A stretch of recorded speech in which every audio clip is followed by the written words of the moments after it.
11:59 p.m. The day trembled on the edge of extinction. The houses slept in darkness. Downtown, nightlights in the hardware store, and the Foreman funeral home, and the excellent cafe threw mild electric light onto the pavement. Some lay awake. George Boyer, who had just gotten home from the 3 to 11 shift at the Gates Mill.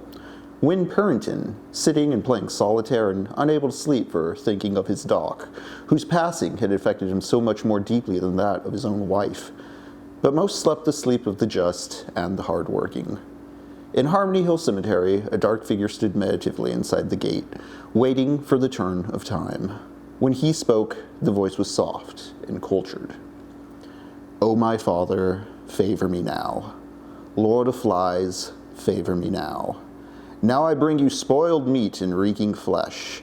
I have made sacrifice for your favor. With my left hand I bring it. Make a sign for me on this ground, consecrated in your name. I wait for a sign to begin your work." The voice died away.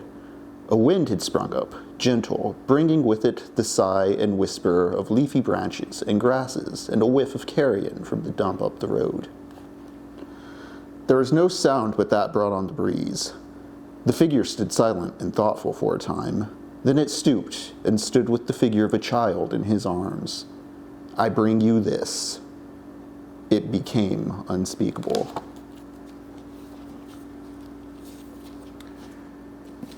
That was from Salem's Lot by Stephen King, which we're going to be talking about tonight because, hello there, I'm Henry, and this is Techno Poverty, where we talk about books as an excuse to play video games.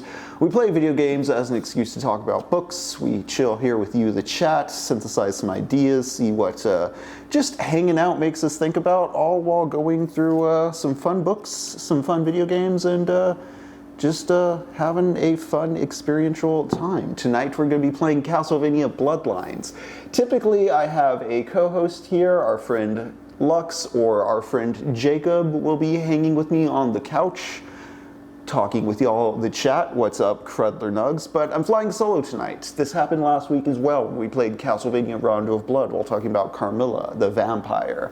I've been awful tired since then. I haven't been able to get up early in the morning. Something's sapping my energy. I feel drained. I find it harder to imagine new things. Something vampiric is possessing me, so you know what? Even though we killed Dracula last time, there seems to be an irregular amount of magic at play this special Hauntember here at Techno Poverty. So, you know what? Let's get to it. Let's play Castlevania Bloodlines, originally released in 1994 for the Sega Genesis, I believe.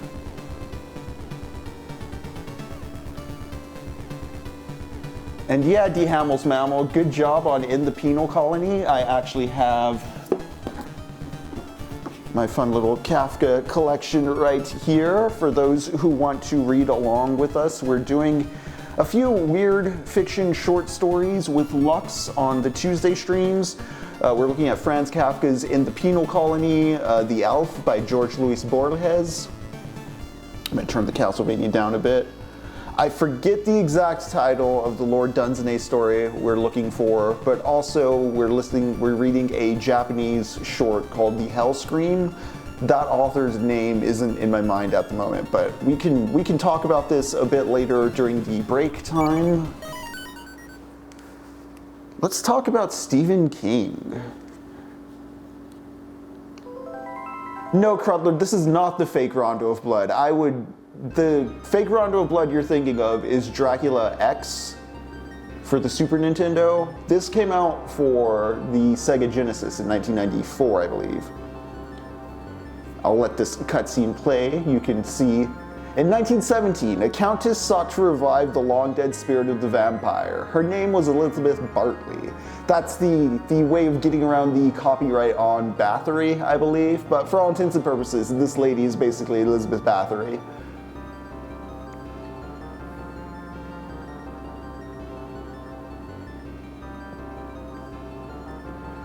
So what makes this one interesting is you're not a Belmont, and also the cycle is irregular. As you can see, this happens during World War I. Bathory is prematurely waking up Dracula, and we have to put a stop to that.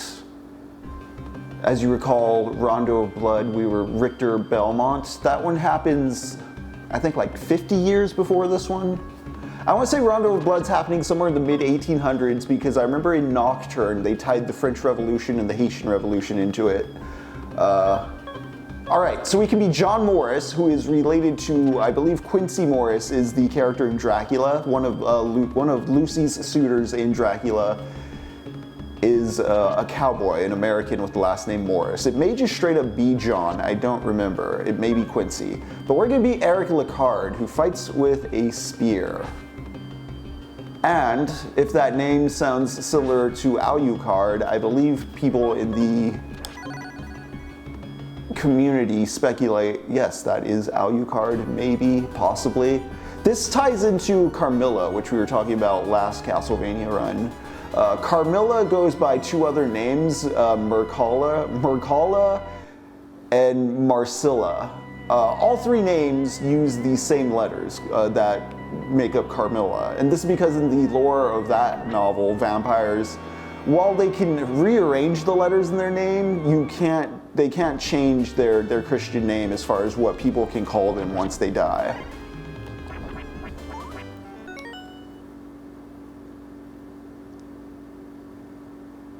Mask for Mask, can you link that? You're talking about a Carmilla gay web series, correct? I would love to see that if you can remind me about it. I fell in love with that novella when I read it prior to Rondo.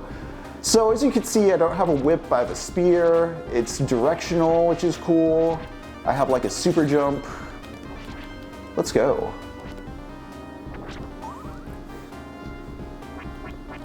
I believe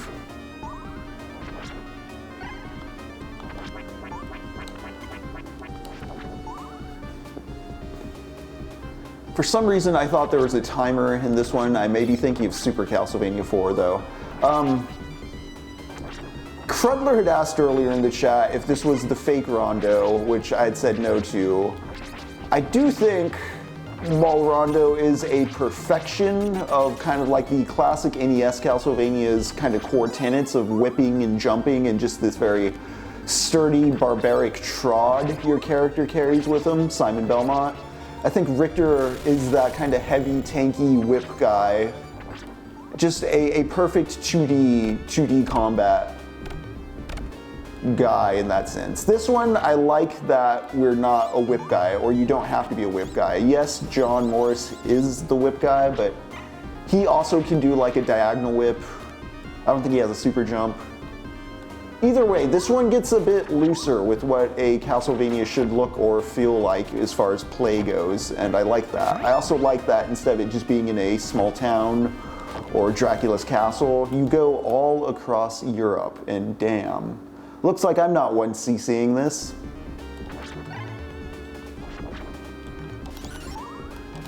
It is also fun that this one sort of messes with what is up until this point a very standard formula of like, oh, Dracula, Dracula, Dracula, Belmont, Belmont, Belmont.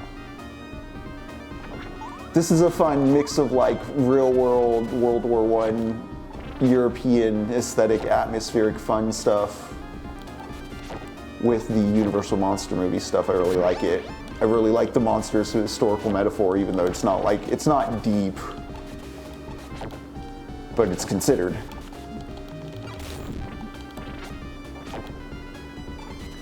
Also, just look how wild these fishmen look compared to, well, see, Rondo was going for a very traditional, everything looked like enhanced version of the NES game.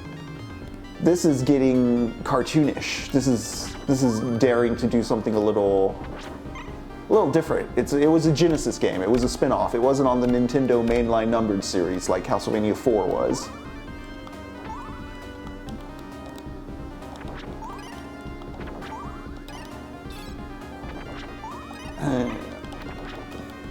Thanks, Mask for Mask. Chat, while we get through this first level, I'm going to focus on this boss, but I am curious. What are folks' opinions on Stephen King? Any particular favorites, problematic favorites, guilty pleasures?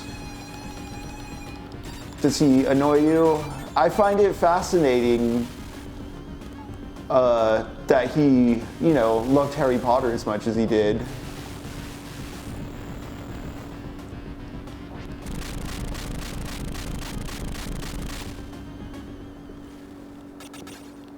Crudler, honestly, it's probably, Rondo's my favorite, but this is probably close to this is probably my second favorite. I don't really like the Metroidvania, Castleroid, search action leaning Castlevania games. I only really like the level-based ones. That being said, this one's probably second favorite. Again, Rondo's such like a diamond refined crystallization of just what the original game can be in like your little kid brain, as far as like, well, like how do you really refine and make this a challenge but also just aesthetic bliss. This one's got some rough ideas, but it's fun. It's cool that it experiments. It doesn't feel, it may not feel like a Castlevania at times, but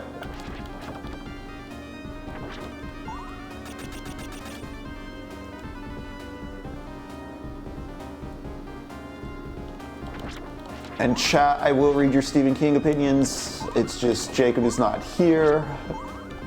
I'm gonna be a little slower at responding to things, but I am here. I will be present. Look at me, I'm about to die already.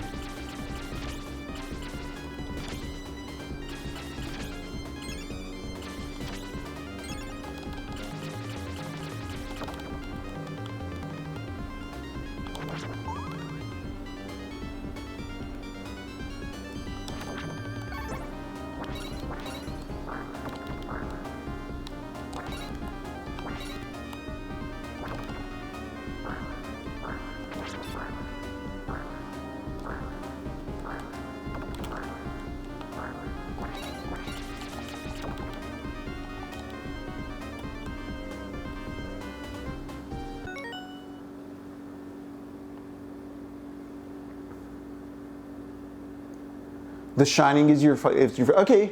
So 3256, I think The Shining or Salem's Lot might be his favorite, his best. They're very closely tied for me. I just think Salem's Lot, we'll get into this as I continue playing.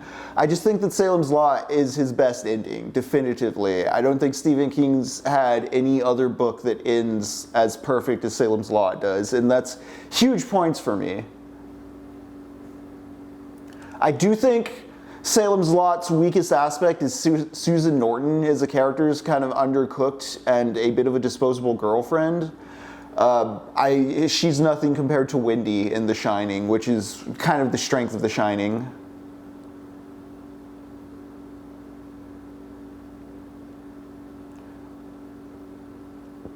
Crudler, have you ever seen the Christine film, the John Carpenter one? I think it's one of my favorite Stephen King adaptations. I didn't see it until more recently, and I was pleasantly surprised by it.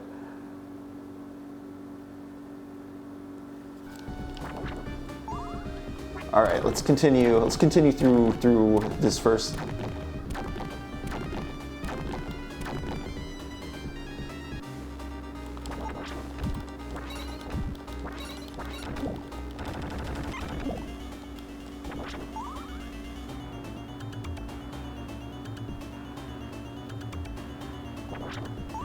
Is there any meat around?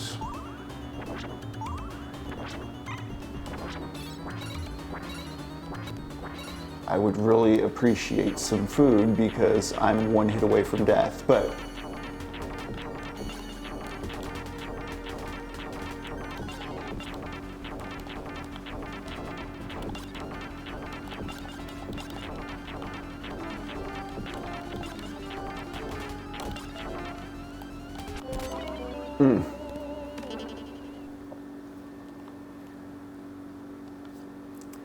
But Salem's Lot, Stephen King's second novel, came out in 1975 after Carrie. I have a first printing, and it's pretty funny because, you know, it's the first printing and his only other work at the time was Carrie. So instead of being like Stephen King, world-renowned author, if you just look at the cover, it's just a new novel by the author of Carrie, Salem's Lot. Have you heard of this guy?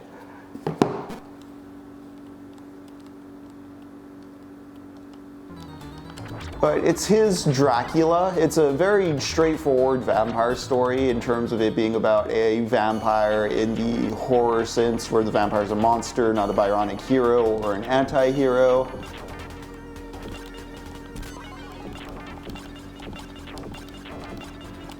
It is about a writer named Ben Mears who, this is the first time in his bibliography he will do this, but not the last time, is a writer.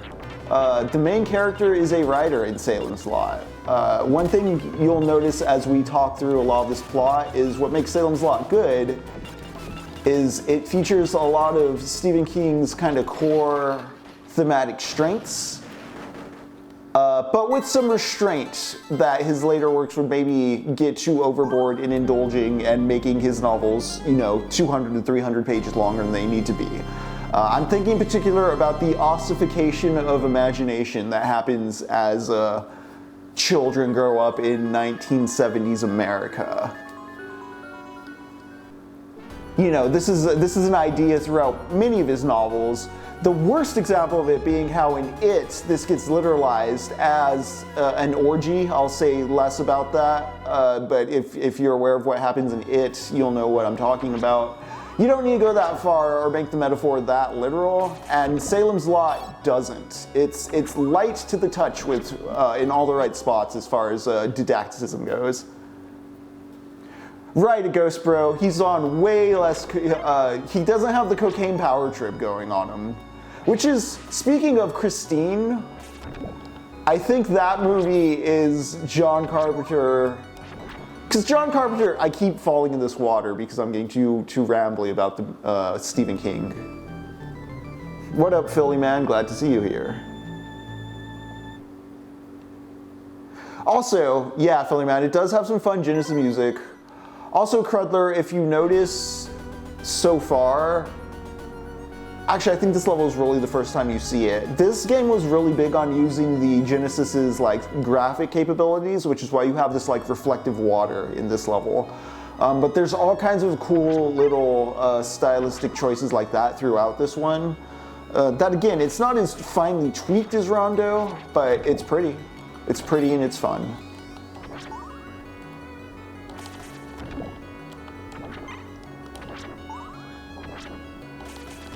But yes, Ben Mears is a writer trying to write his next book, and he has returned to his hometown, the small New England town of Salem's Lot, which is an abbreviation for Jerusalem's Lot.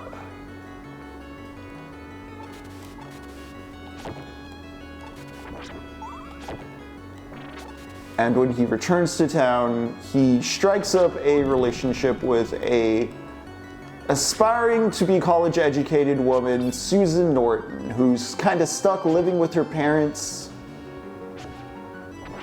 Susan's a cool lady. I understand for the time too, it may have been a bit nice that okay, so she's stuck in the small town, but she's trying to be independent. She is smart, respectfully so.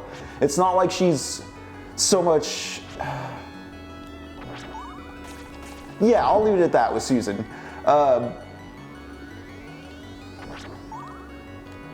But as Ben has returned to town to write his thing and starts hitting it off with Susan, Susan's mother's also a bit overbearing. She doesn't want her to leave town. She wants her to settle with an old crush. Susan's mother is very attempting to be in control of Susan. Susan's very willfully in rebelling of that. Which is part of why she goes for beer for Ben when he shows up, but also he's an established writer. He seems like a smart, nice guy. I do enjoy that they have a relationship, and it's not all Surf Dracula will they won't they throughout the novel. Pretty fast they hit it off. Oh, gotta fight the water wizard.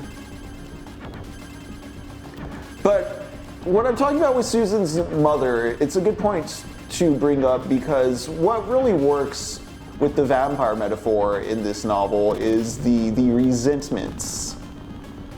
The small town frustrations people remain silent of and tuck under is just the things they have to accept in their adult life that they hate.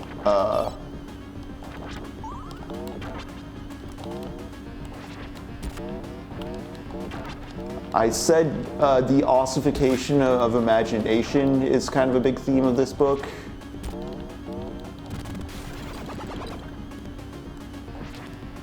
And it is very much, ooh, let's not get hit by the Axeman.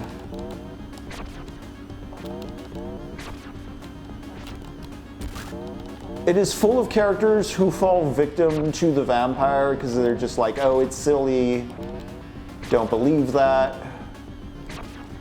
But the vampire is operating on a metaphor of like, oh, all these people have brushed something under the rug. You know, the adult world insists on killing the idea of wonder, whereas children are ready to think about the unthinkable. You know, there's less to gamble.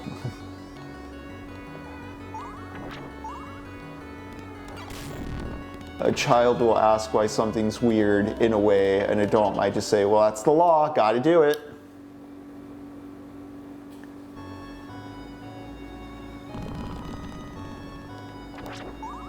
Level got extendos. All right, I'm gonna focus on this water as we go down. But this resentment idea, I bring it up because there's some really good, some of Stephen King's best form for me is when he's like trying to establish really quick just like a general atmosphere, and he'll give you quick snippets of like random people in the world. He has a chapter in The Stand about people who after the virus breaks out, they survive Captain Trips, but because of some antisocial inadequacy or just general anxiety and inability to cope with what's happening after the world ends, they succumb to some sort of death. Salem's Lot will go into the mind of like the dude working the counter at the local inn and just give you a quick snippet of what he's hung up on or what he's thinking about. And you know, everybody feels like they're stuck in a small town.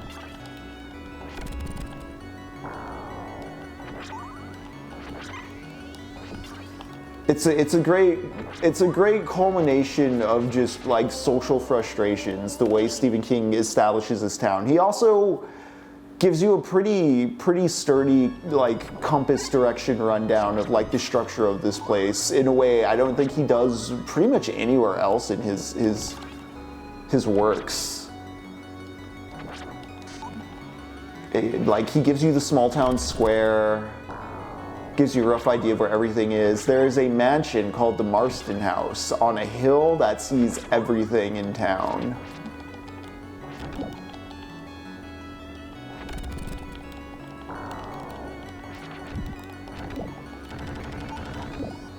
And I do think he does establish towns well elsewhere. I was, you know, giving it shit a moment ago, but the way he establishes the town in It's a bit different, although I do love the historical chapters he does there, where he talks about the town history. This is kind of an evolution of what he does here in Salem's Lot with the little resentments you see around town, is he gives you a history of Derry in historical chapters. But we're not talking about it, we're talking about Salem's Lot. This Marston House has recently been purchased by Straker and Barlow.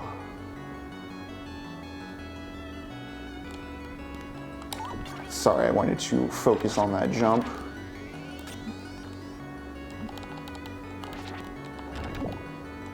And Straker and Barlow, they just seem to be like two dudes from Austria, maybe, Germany, somewhere European, foreign, not of New England. They just want to open their antique shop in town, you know? Nothing wrong with that. They're just international small business owners who want to sell their wares to a tourist town.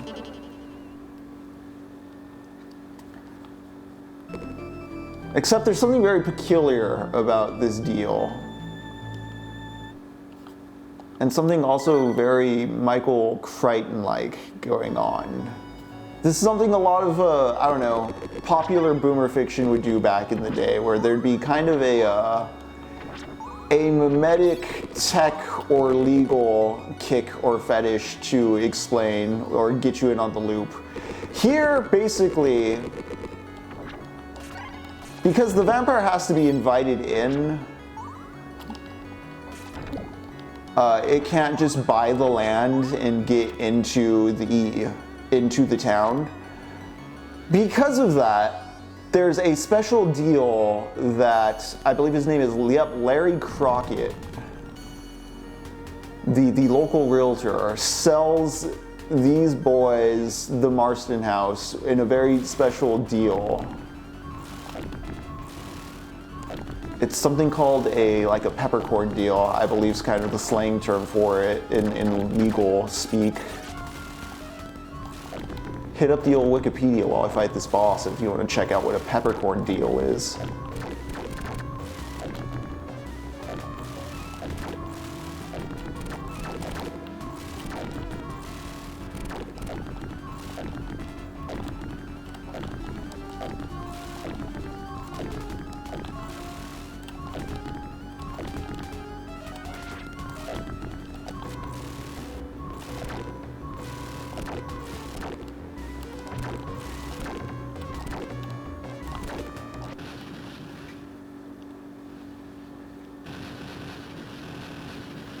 All right, we stopped the golem.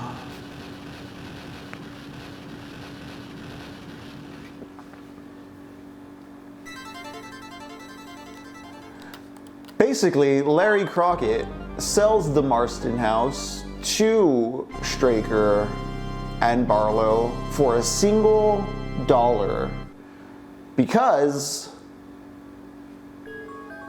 Straker and Barlow are going to give Crockett about $4 million, if I remember right, worth of land up the road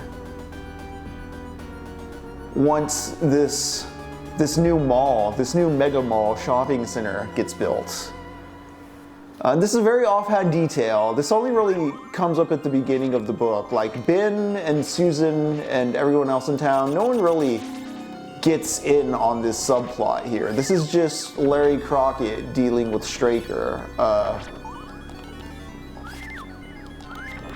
And you know, Larry Crockett, I mean, okay, so this ratty old house that's worth maybe $16K, I think is the number he cites. I'm going to sell it for $1 to these people, but they are going to give me land that is going to be worth $4 million in a few months. Yes, I will not. They also want him to not speak a word of this to anybody, which, you know, they seem totally fine guys, right? Let's just do the secret $4 million deal. Don't tell anyone. But, you know, Larry, he wants that money, and just, you know, these guys are going to be here for a few months, and then a mall's going to get built. Everything's going to be hunky-dory. I'll take the loss for now so that I can make the gains later. I bet you guys can guess what happens as far as that mall getting built in a few months goes. Yeah, do you like getting $4 million? Like, if you just sell Dracula your house for $1 today, and then give Dracula about a year, he'll totally revive your local economy. Ooh, what do I do in this room? Is this where I have to do like a jump? Yeah, okay. See, this is one of those parts where they're doing something interesting graphically, but it doesn't read as clean as, say, those levels in Rondo, where it's very much left or right. Your choice.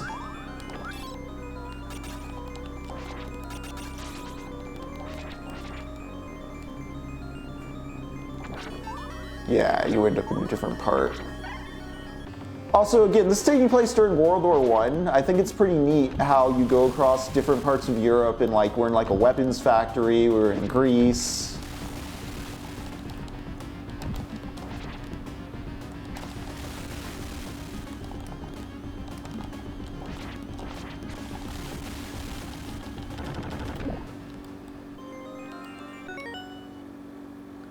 Yeah, you can trust Dracula.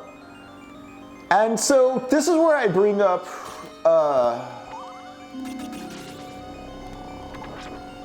you know, it's pretty obvious what the thematic intent of this story is with its like vampire metaphor at this point. Like local town being sold out to, you know, the incoming mall and foreign investment and the death of the small town through this economic extraction economy, you know, financial vampirism.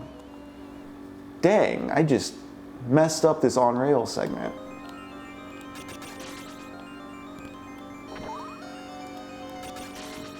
But that's also why the novel is so damn good and fun, and part of why Stephen King was successful on release. He was taking what at this point was like established cinematic cliche and kind of like a mid-century understanding of American folk monsters and giving them a sort of a realist psychological texture. He wasn't necessarily like deconstructing why Americans had these horrors, he was just tying them to very real and felt anxieties in the population.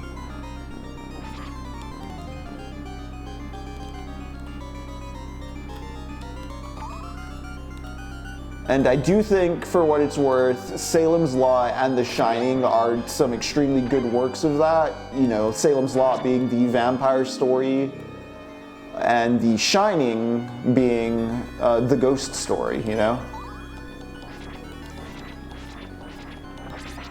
The American ghost story.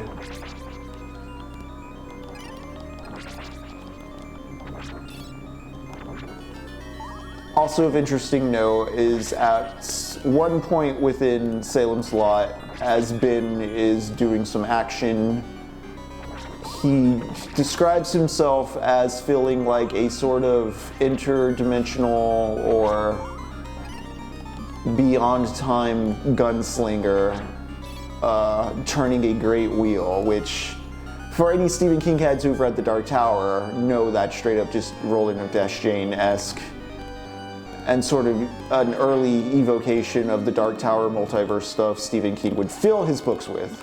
His Cosmere, his canon.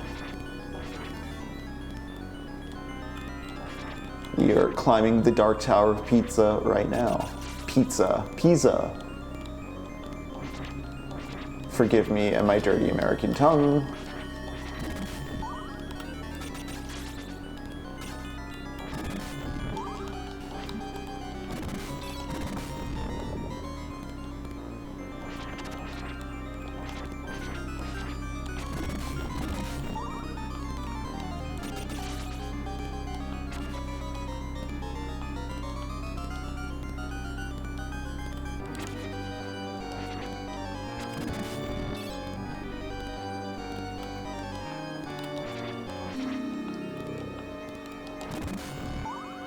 But when I started the show, I read a paragraph describing a child sacrifice happening at the local graveyard as the story's kicking off, because Barlow and Straker, well, we don't see Barlow. Barlow's in the Marston house somewhere. As you can guess, he's the vampire, and his not his damn fear, but his familiar, his thrall, is Straker. And Straker's creeping about town, doing all the bad things, including what I described. He's held in mystery there, but through the description of his voice, you're supposed to connect it to like, oh, that was Straker who was talking earlier with Larry.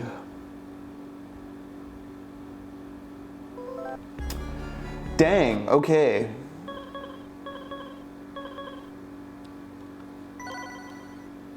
Can I up my continues?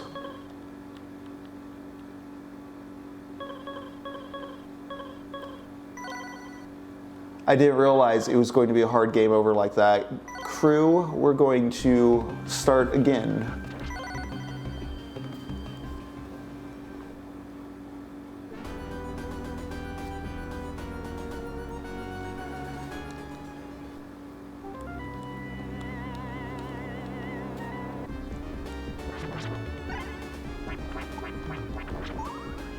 I'll consider just looking up a password, honestly, if chat deems this too redundant, but Barlow and Straker staking around. Straker the familiar, or not, yeah. In the thrall of the vampire. Kidnaps a child. Sits everybody off.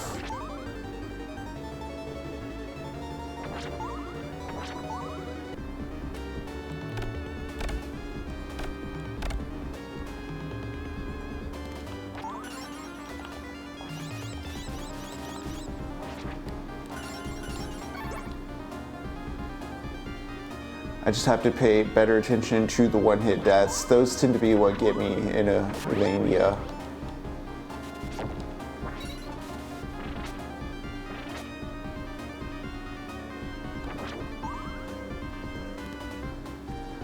I'll take a photo using the PlayStation screen capture button when I clear levels.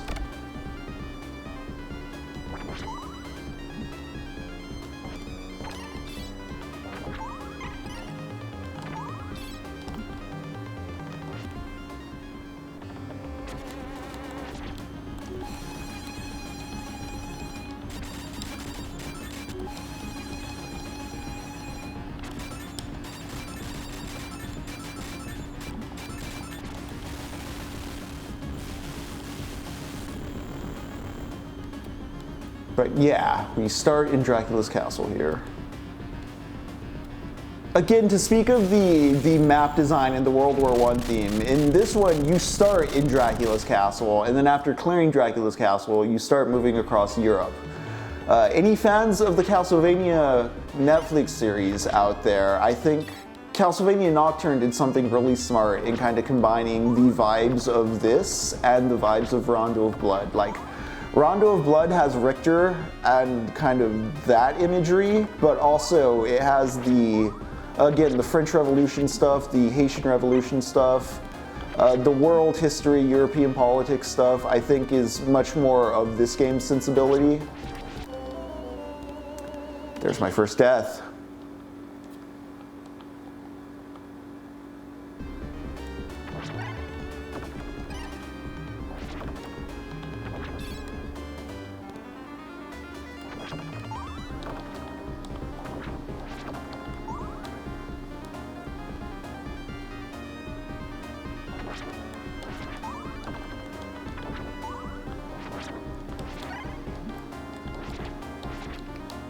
But besides Ben and Susan, there's also a boy named Mark in town who knows all the Universal monsters,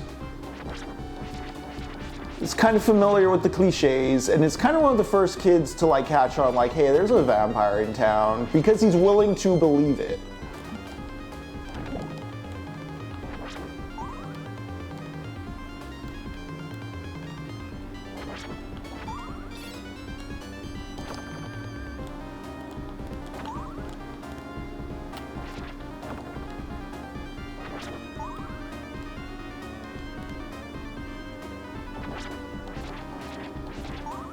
And so this child's ability to see the obvious is contrasted quite well with the realtor, again, Larry Crockett, who is willing to look the other way, as Tim Dillon would phrase it.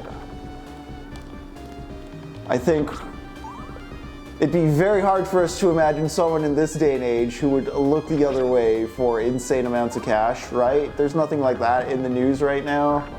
Nobody's grilling anyone for taking insane amounts of blood money for anything, right? That only happens in fiction.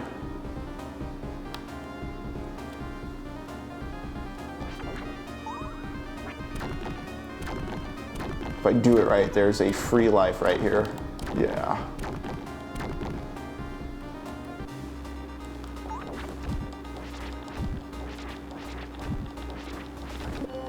Ah. It's okay, I was one hit down. Cycled that life.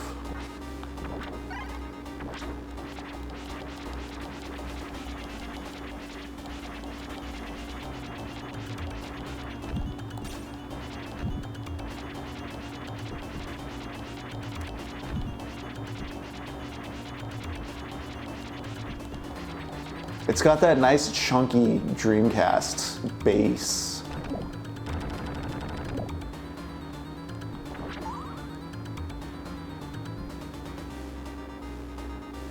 But yeah, this is classic Dracula chamber. I mean, right down to the music. We haven't played the NES one this year, but that is what the soundtrack is borrowing from right there. If you notice, the stairway is kind of a mirrored version of the stairway at the end of Rondo from last week. Again, this one's also tinkering with the formula, because instead of just being like, well, what if a Belmont fought Dracula? It's like, well, someone's disturbing the cycle this time around. There's a bit more of a little story to it. Ugh.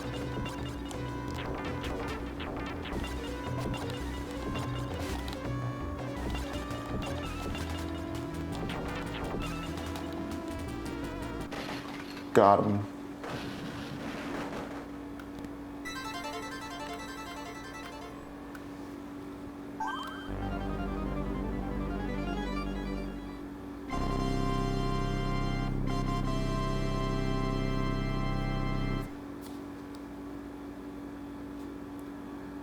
Now, there's another adult in town who takes into shelter a boy who is telling him about vampires.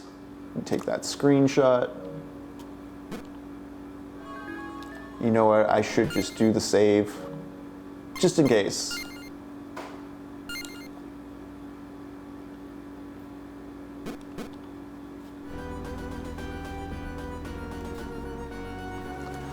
But this teacher doesn't know what to do because he is old and single and talking about the ossification of imagination and not wanting to disturb the peace. And to bring up a bit of No Exit, you know, the Sartre we were reading while playing Doom, he's afraid that people will question why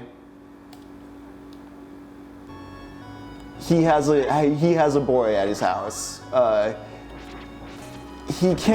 He doesn't know who to turn to and tell about the vampire situation without people thinking he's doing something bad to this kid, because it's a small town. There's a lot of quick to judge types.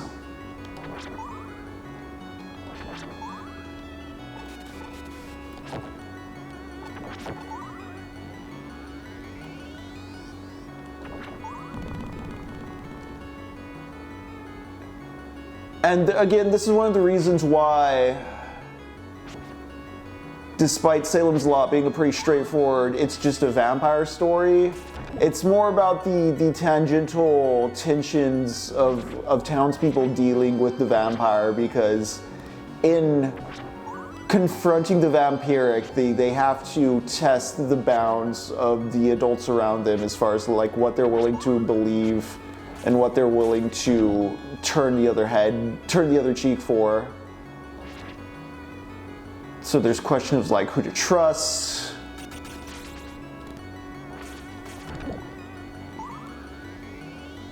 And of course, it's almost like a ticking time bomb, because you feel like, well, if they don't solve this soon, this whole town's just gonna go.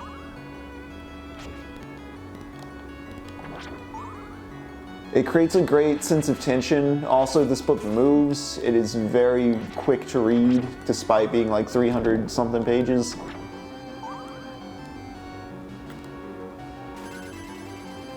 It makes you remember, oh yeah, Stephen King, super popular on release, and it goes down fast, quick, enjoyable.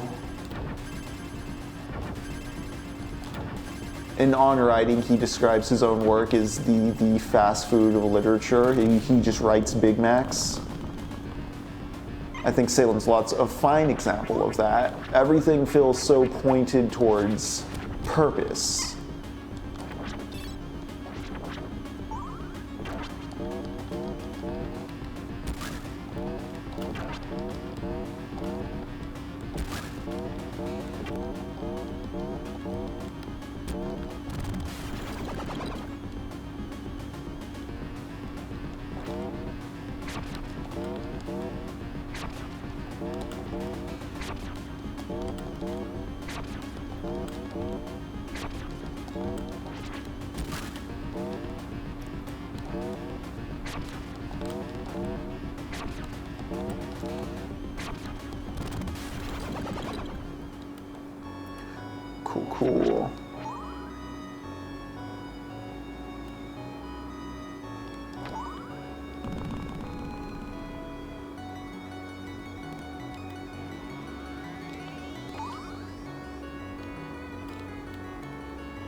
Eventually, though, too many people just start turning, and the novel does turn from like a tension of like where to go, who knows, who doesn't know, to a tension of like, oh, this is like it's a zombie, it's an infestation.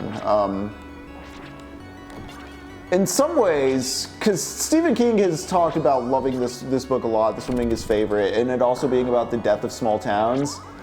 There's interviews as far back as the 80s where he talks about it being about like the death of the small town, and he thinks small towns, even back then, he thought small towns were dying. It's kind of interesting to hear someone in like 1987 talk about this, and then in one way they're incorrect because like there's places that are still around, even though, you know, it's they may be in a rust belt state of just like 20 years of no economic development.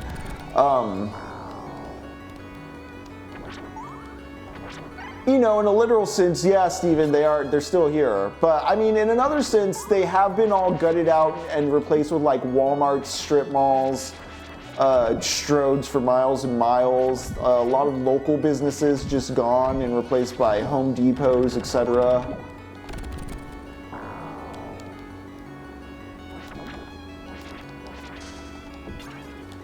In that way, I think there's something interesting in what Salem's Lot is saying in the way the whole town becomes vampiric. And guess what, guys? It doesn't get better.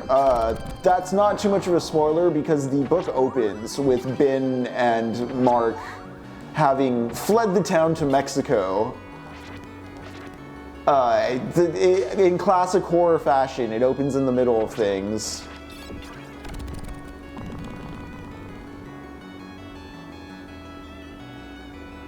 Woke urbanism.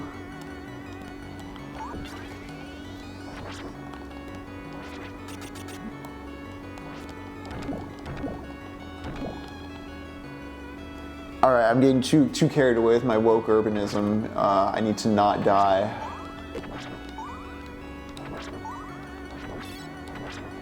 Is there any chicken in the walls?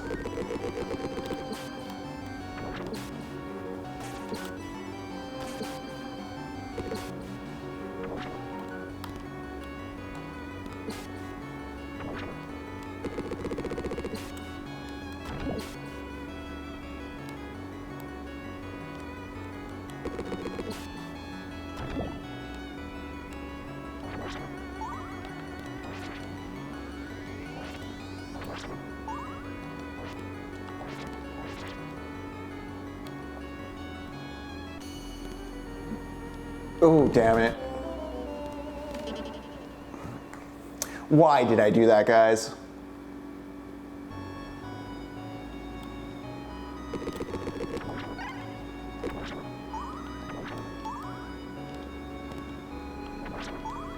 The axe was even the perfect, well, I got more axe right there. I was about to say, the axe is the perfect weapon for that boss.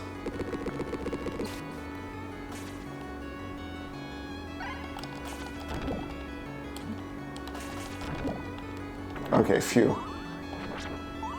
They forced my hand with the spear upgrade.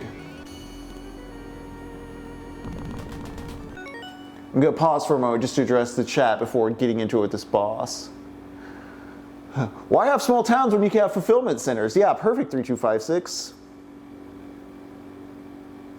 Yeah, Ghostbur, even then the mass media culture was emerging. That's something I find interesting about 90s nostalgia, and I know recently, like on Twitter and stuff, there's been like AI nostalgia videos for Walmart and Sears going around. I think I haven't seen this in a moment, but like blockbuster nostalgia used to be a big thing. And it's funny to me because a lot of that 90s vaporwave remember when stuff, it's like those are all like corporate, like commodified versions of like actual like things from the 80s. Yeah, the nostalgia boomerang's in an interesting spot right now.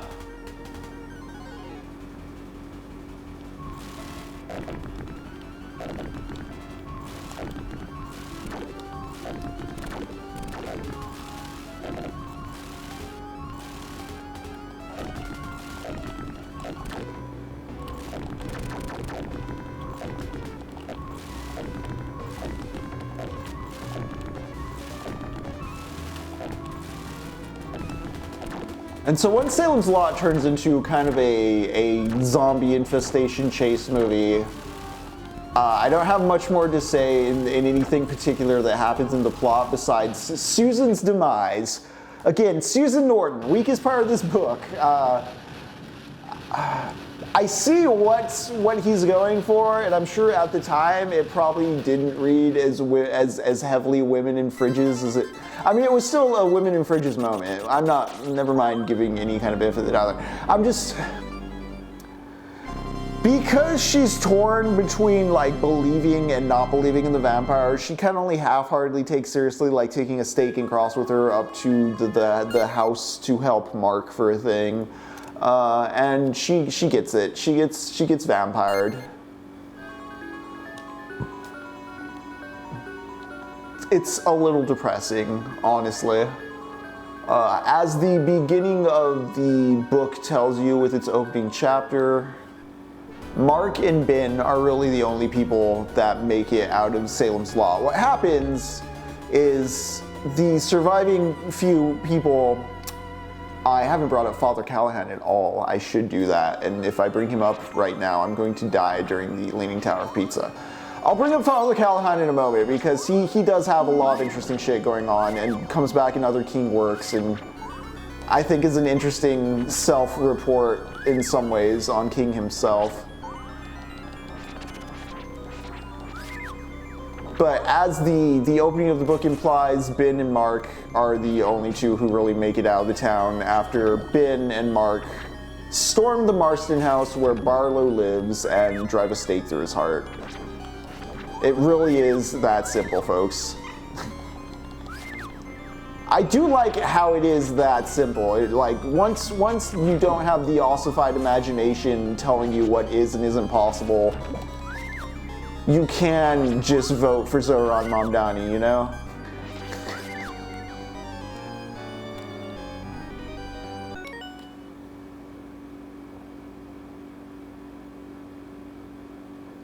Right, 3256, there used to be more corporations in general. Vampires are troublesome. There is, I will bring up before I get to Father Callahan, Stephen King, because I brought up earlier, the teacher doesn't want people to think he's doing bad things to a kid. He's afraid they'll think he's gay. Which is both Stephen King at the time conveying, like, my gay readers, I see you, I understand you have it hard in small towns. There is, like, that recognition in it, but I do think in Stephen King's wider Cosmere and Dark Tower mythology and kind of what happens with Father Callahan after Salem's Lot, he does kind of do a sort of vampires as gay people thing. That can be kind of weird. It's not like a blatant or intentional homophobia in the way that J.K. Rowling's like turfism is. But like in the Dark Tower, like a lot of the AIDS epidemic stuff or HIV epidemic stuff, he layers on as like vampires spreading it and like vampires being sort of agents of the Crimson King throughout the Dark Tower multiverse in a way where it's like,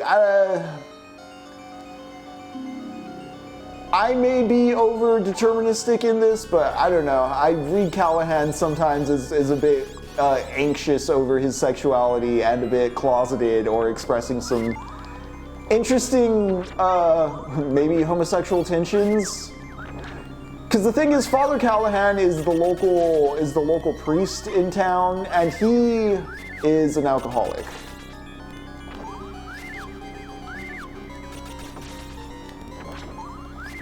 And he recognizes the vampires, but he's not sure if he's up to the task of actually dealing with it. So there's some interesting cowardice stuff at play there.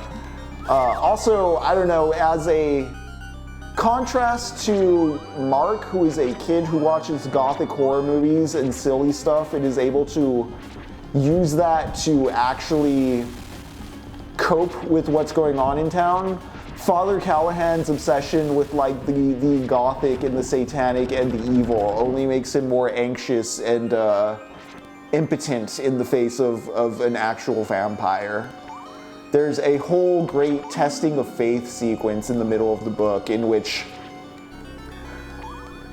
Father Callahan and Mark have gone to Mark's house to warn Mark's parents about what's going down, and Barlow just bursts through the window and just eats Mark's parents. And Callahan takes Mark in his arms and holds a cross up and tells, Barlow, stay back. You can't take this boy. And Barlow's just like, I don't believe you believe what you believe, bruh. And Callahan's like, what? And the boy, Mark's able to get out of there. Callahan tells Mark to run, and Callahan stays there with Barlow, and Barlow just walks up to him and kind of knocks the cross out of his hands, if I remember how it goes down correctly, and just kind of laughs because Callahan, it doesn't work. Callahan doesn't have the prerequisite faith requirements for that artifact to work in that way on that creature. And so Barlow feeds Callahan his blood and forces him to just wander the earth. It's pretty fun the way Barlow kind of forces Callahan into this pact by doing the blood magic. Again, I don't think Stephen King's being directly homophobic or anything. I do think there is a reason queer people felt the need to take back the vampire story from, let's be honest here, straight dudes like overusing it as a trope for the other, or just like the queerness or the weirdness of society in opposition to the straights.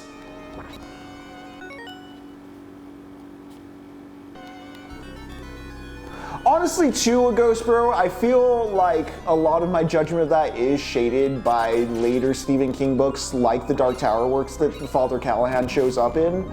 It's not the worst here in Salem's Lot by itself. I'm just cursed with foreknowledge because I read the Dark Tower before Salem's Lot.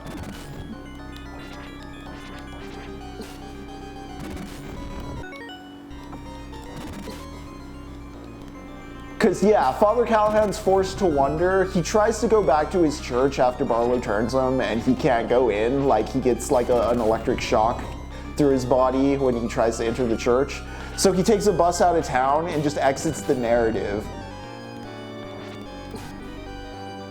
Because, again, what's the use of the paladin in your party if the paladin's like level 2 and you're already like at the level 60 encounters late game, you know? Like, I'm glad you joined the session, dude, but you're not gonna have a fun time.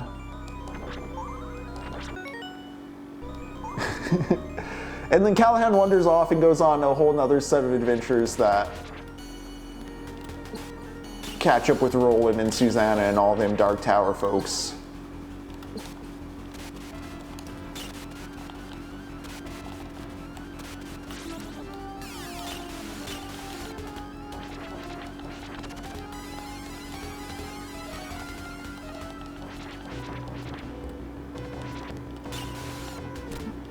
Ouch.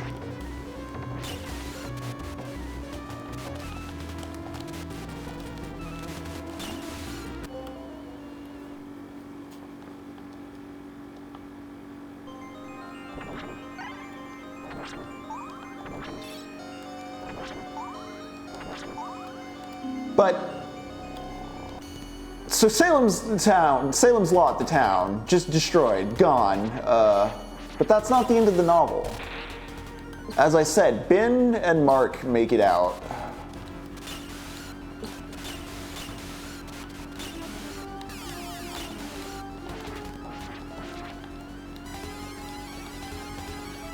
Let me focus on this boss before we get to the end, because I want to talk about why I love the ending.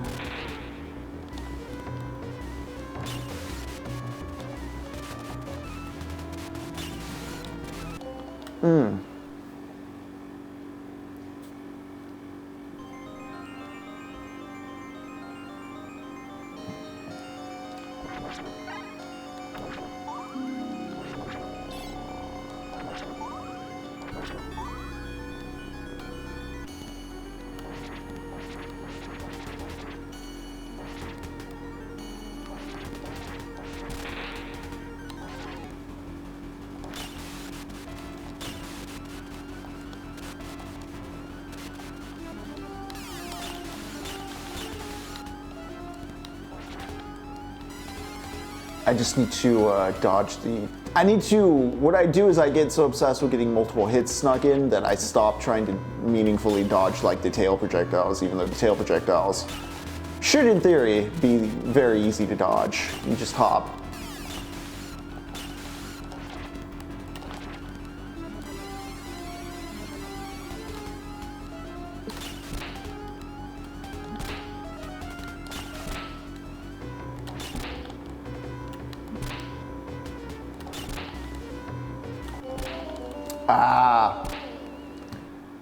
That second phase, when he starts just dropping down on you, is easier as well. I just need to tough it out until then.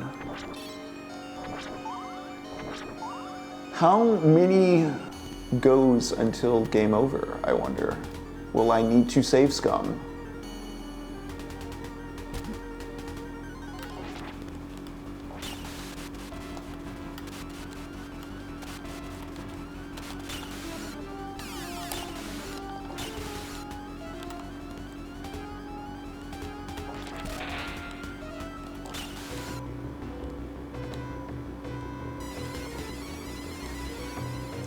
Again, this fight isn't as sophisticated as, you know, those boxing matches in Rondo, but look at this cool spinning tower graphic, even though it means the arena is a very small zone of death.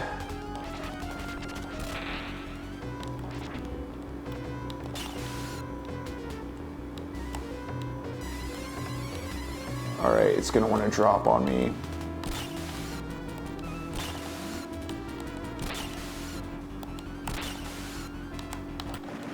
Yep. I mean, it looks cool when it dies, though. And isn't that what video games are about? Killing things?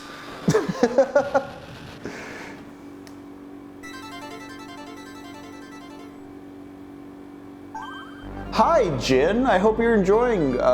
wait, which one are you watching? So, okay. Which one is Jin watching, Krutler? It's a very enjoyable book. I don't really like any of the adaptations. Some people have a huge soft spot for the Tobe Hooper adaptation, which was like a 70s TV miniseries. I don't find it very engrossing, just very long. Oh, watching the stream, okay.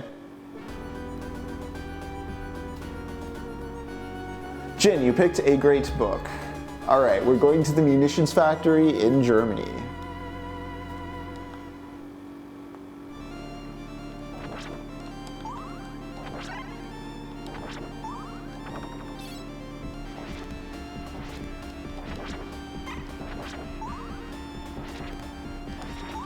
Look at these. Well, it's World War I, so they're not SS zombies yet.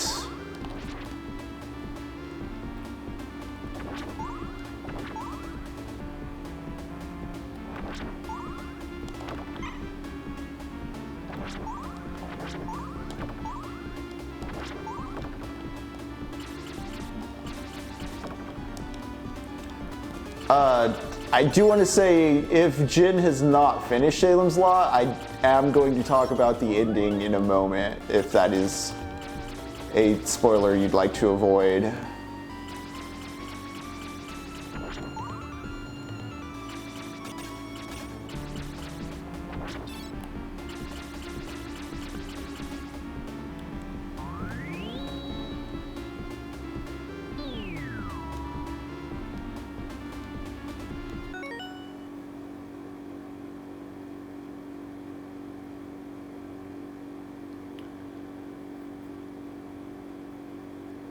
Hey, Crudler Fox!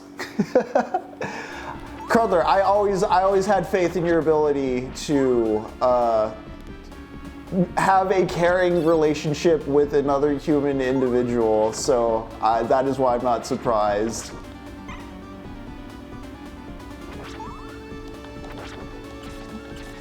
No.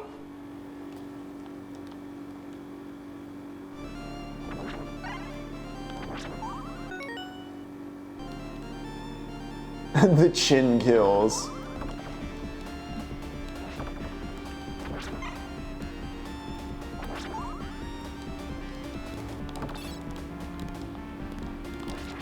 Anything over here?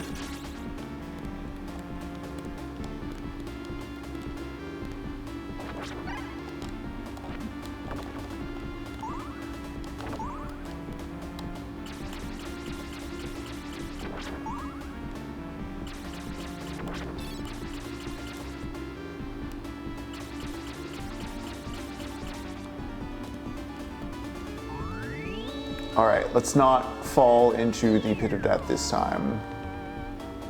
But see how, for instance, that level kind of that room did sort of a zigzag where I ended up at the dead end with the meat wall and then had to go back down and kind of find that door. There's just some slightly janky level design stuff and in parts.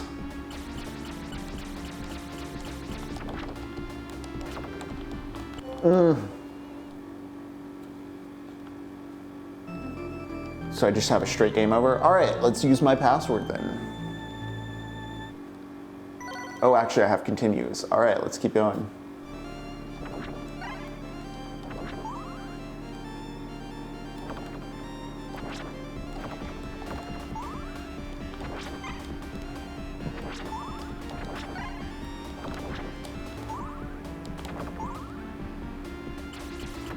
I do think from here on, well, we'll see. We'll see where I die. I'll probably resort to save scumming at some point if we don't want to go through the tedium of password entering. I call it save scumming as if we're doing like a ROM hack, but this is a licensed release Castlevania collection by Konami with the save feature included in the game. It is fair game.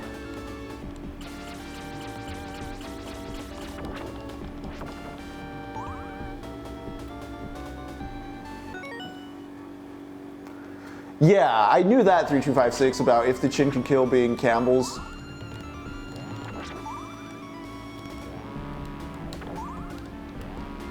Wow, graphic technology.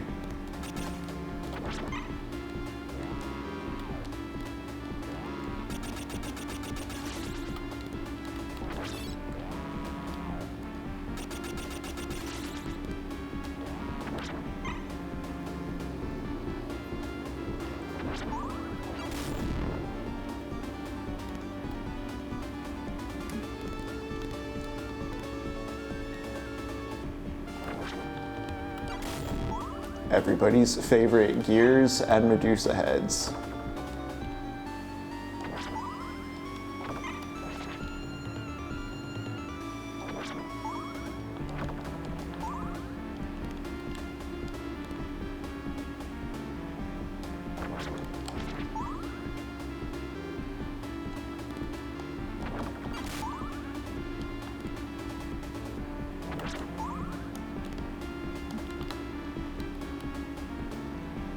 Something I do like that this just did, and Rondo does as well, that Super Castlevania 4 does not, and Castlevania 3 does this. This is one of the reasons I don't have too much of a fondness for Super Castlevania 4. When I fell down that pit there, it scrolled back down the level. Like, I was able to climb back up. Super Castlevania 4 has instances where you will fall down a pit, and instead of falling back down to an area you were just traversing, you just die. You just die. It's very, very, very mean, very unfair. I did everything right and they game over'd me.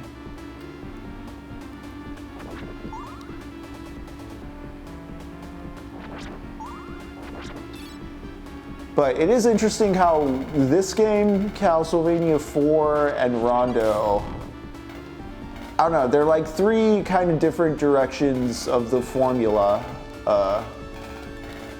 with their strengths and weaknesses, although I do think Super Castlevania 4 is the weakest of the trio. It just tries to be big, but it's very flat and runs a bit too long. The directional whipping stuff in there is cool, but there's not really a big opportunity to use it in the same way that the core mechanics of these other two games use their features. There's some cool swinging sections, but yeah, oh man.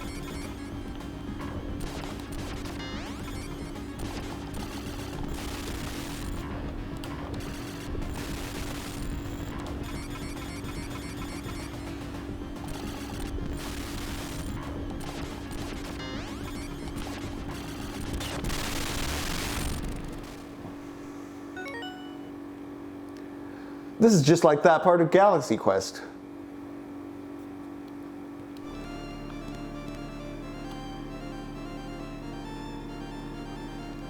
Also, yeah, I don't think, for instance, this quite reads that guillotine right there. Like, if I touch that spiky part, I'm screwed.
Is there any meat anywhere?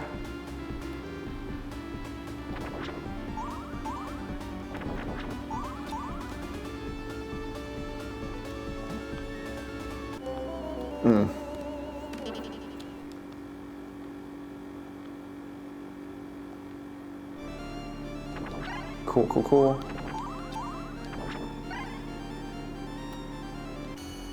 Didn't even get hit that time. Damn that room. All right.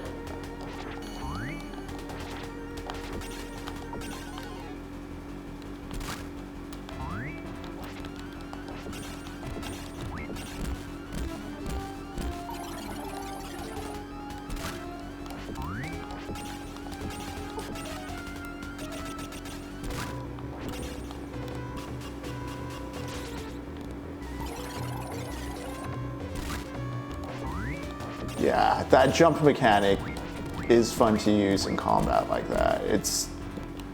There's not as many case uses for it as the backflip, but you know, I'll take it.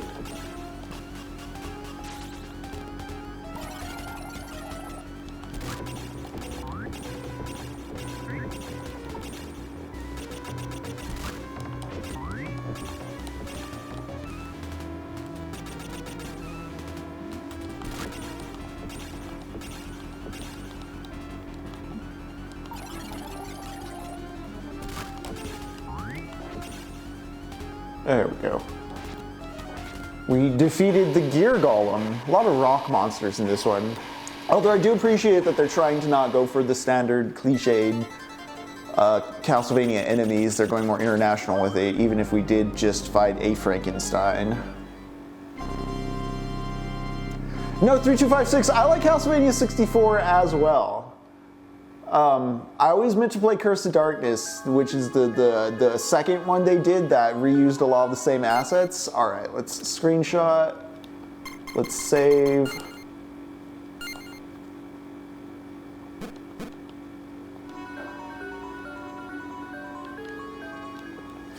Oh man, am I just playing Galaxy Quest? All right, Versailles, France. Now we're getting somewhere. No, we've been to a lot of cool places. I don't know why I'm like, now we're talking. Like, we've been talking.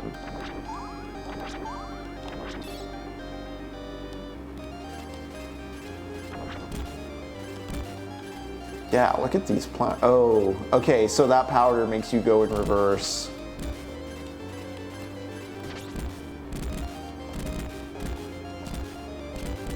I completely forgot about that part. Oh, I got hit on the way out.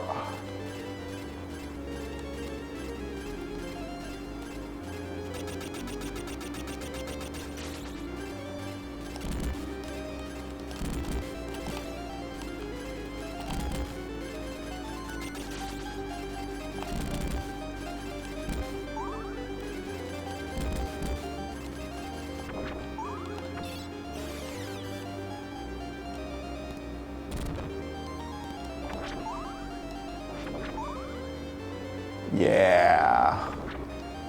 Art. Direction.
Alright, I suppose if we're going to be burning plants, I should talk about the ending of Salem's Lot, because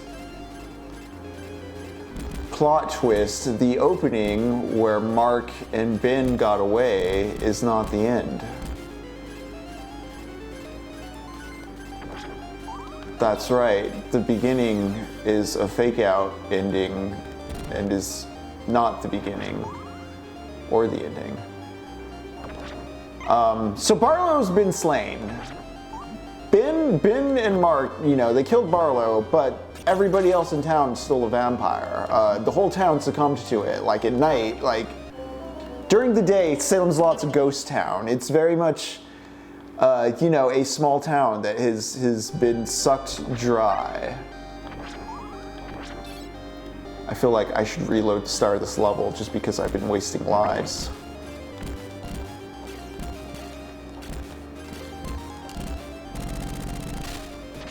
So even though Mark and Ben survived, the problem's still there. The vampires are still there. What do you do? How do you deal with that?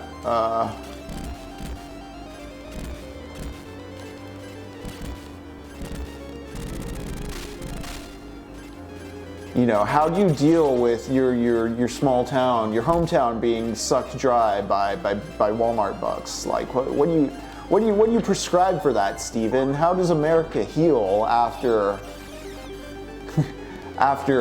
private equity guts it all out? And the bleak answer is it doesn't. In true horror form, I don't think there's not a solution offered, but not a solution for the macro problem. But our protagonists get some closure. They survive. What happens is Ben and Mark go back to Salem's Lot about a year later, during the day. And, you know, they're driving around, they realize, like, yeah, there's nothing we can really, like, fix here.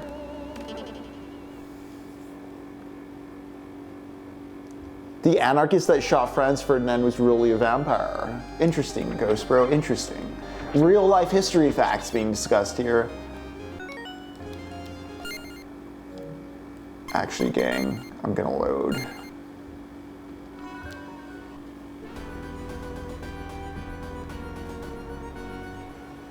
But at the beginning of the novel, King has a little historical side about a time the town almost caught fire because the way the town's laid out and the geography of it is it's very susceptible to fire in the dry season.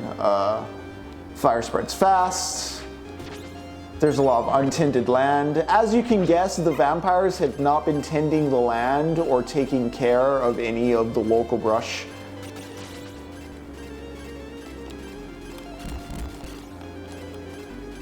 The only reason the town in the past survived the fire, there was a huge fire in the past, that the only reason the town survived is because everybody came together extremely fast in a very, magnanimous display of community values. The town was able to pull its people together to stop the fire. Obvious and blunt, but it gets the point across. It's what Stephen King is trying to tell you. The vampires aren't going to be able to do that, are they? They haven't been tending the fire. They don't talk to each other. They can't come out during the day. All they want to do is fester and resent each other. They don't have a master to animate them, so they don't know what to do without Barlow around.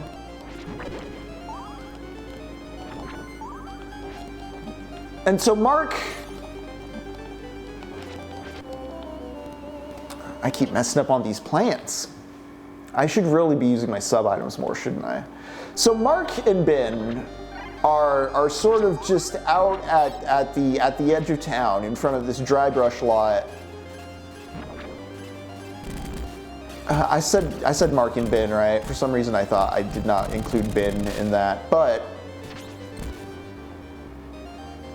Ben pulls out a cigarette, lights it, takes a smoke, and Ben's the adult in this situation. Keep in mind, Mark is the child who first recognized the vampires because of his monster movie lore, and has over the course of this novel witnessed his small town succumb to the vampire plague. He's seen some horrible, horrible, horrible things.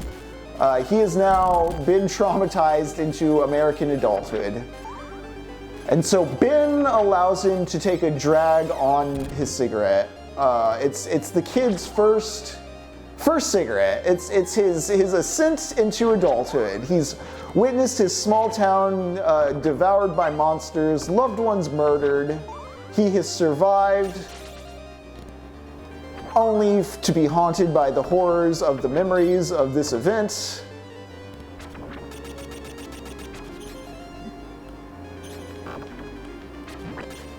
See, much easier when I throw my boomerang. And so, Ben takes a drag, Mark takes a drag, and then realizing there's nothing they can do to save the town, it's beyond the point of no return by this point, they flick the cigarette into the field, get in the car, and drive off into the horizon, leaving Salem's Lot to burn down. The end.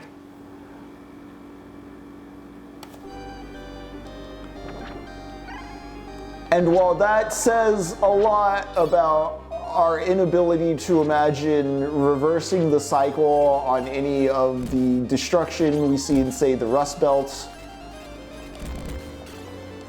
I think it's a pretty damn good ending as far as this character being born into the American cycle of violence and growing up in that sense.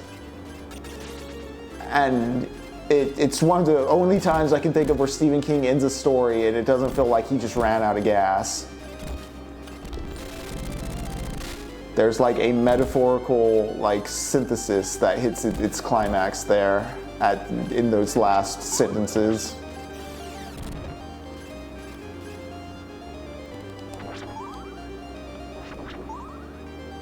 All right, I will pay better attention to the red skeletons. I will use my secondary items for good.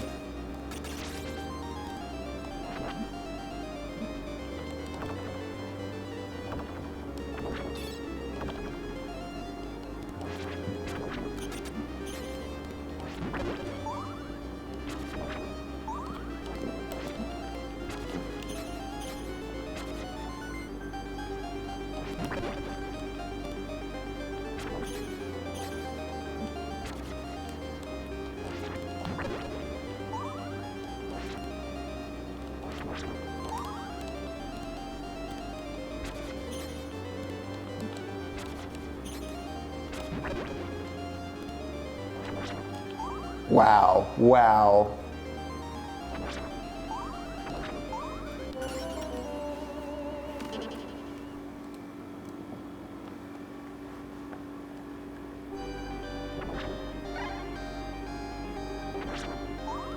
Just shaking my head.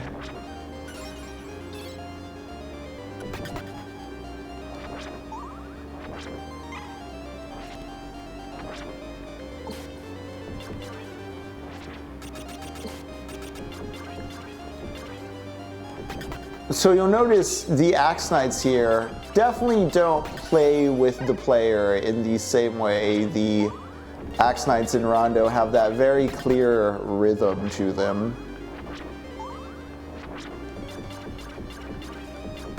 But they look cool. I mean, look at this super high-tech ray tracing shadow and reflection effect going on as I walk through the palace.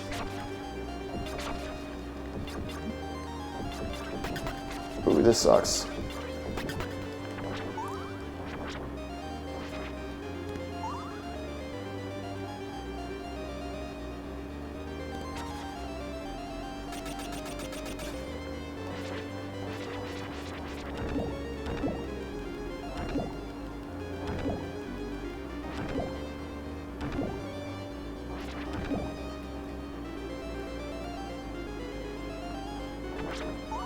Eyes. Yeah, I don't want to fucks with those guys. They can have that room. Oh, I might need to go that way though because it appears. Yep, that's what I thought.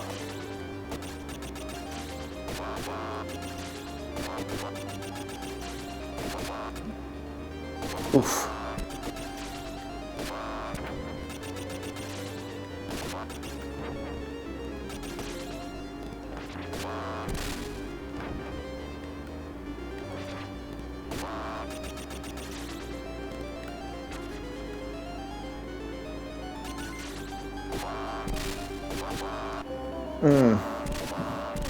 I zapped.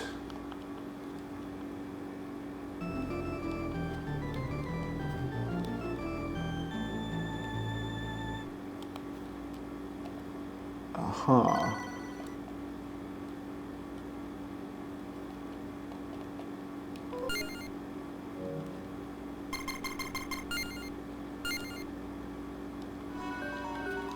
All right.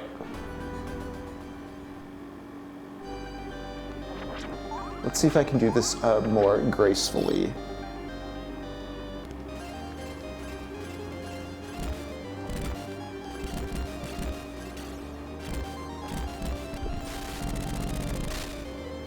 Now, I bring up the failure of imagination stuff a bit with Salem's Lot as far as like,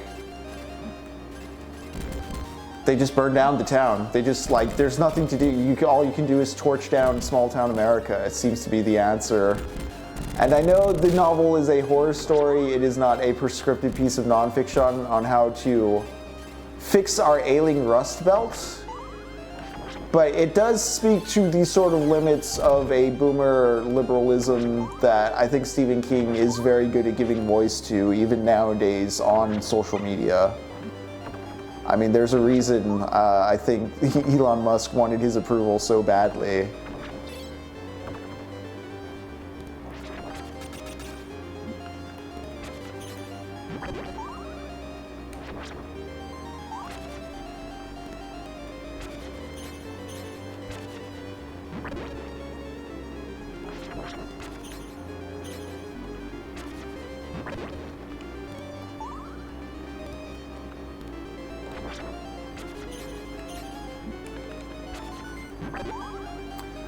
There, mischief managed.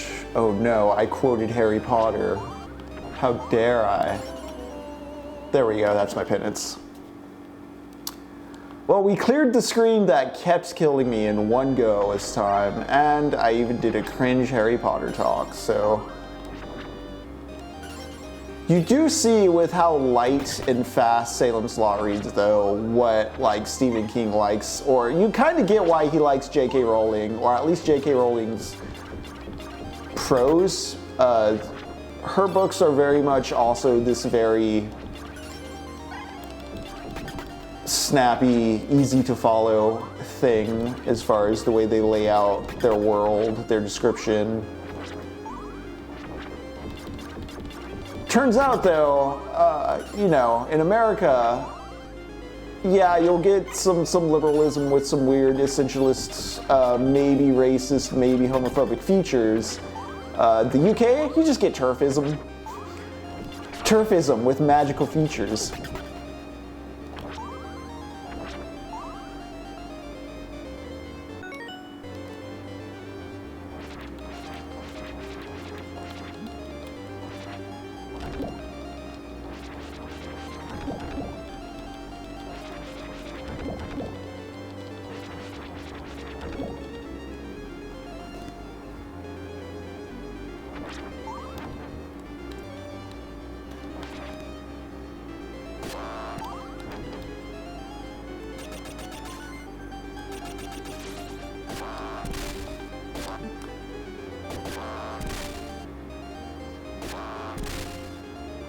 I believe death resets me just here, but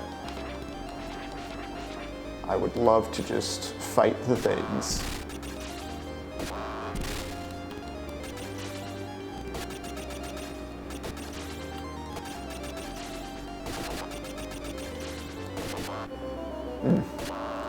Should have struck that one. Okay. This ornate altar background, though, very good stuff. I honestly do not know much about the Palace of Versailles, so I don't know if that's depicting something approaching realistic.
Truth be told, I think there's also an item crash I have not been using.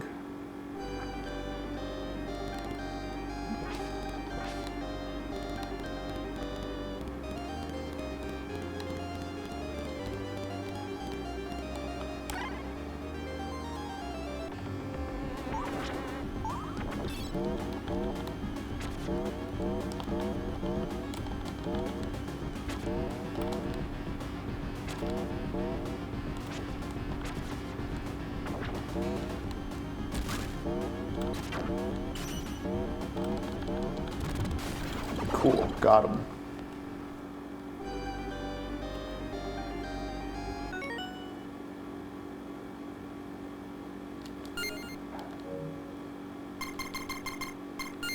I'm going to do something possibly dumb. We'll see. We'll see. We'll see if that just...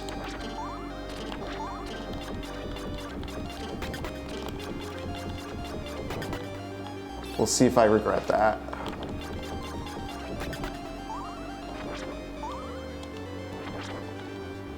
Also, you can't really gauge when something's going to die in the same way the Rondo enemies have their tells.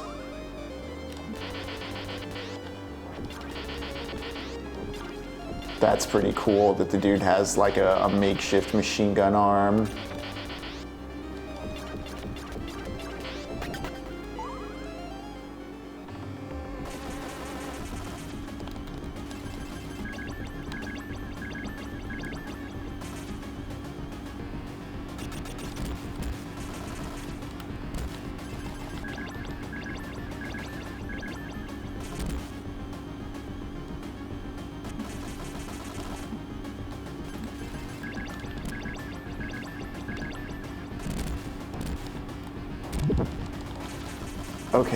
Okay. I forgot how this guy works.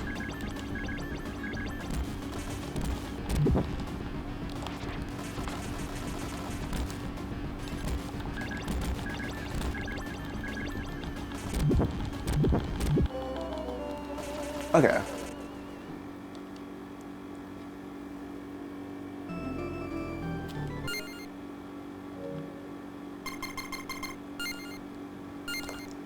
Game over? I think not.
Okay.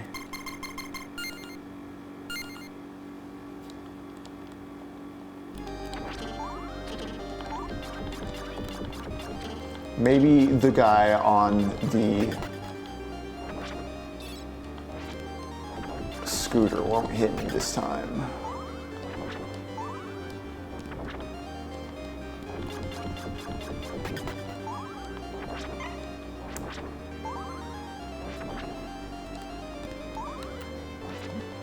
Whoop.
There we go.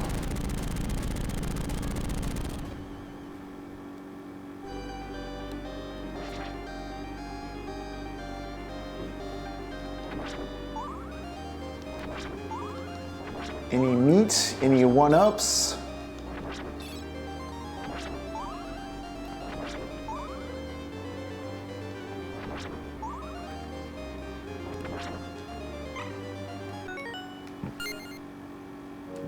Although I think we go pretty straightforwardly into the next boss.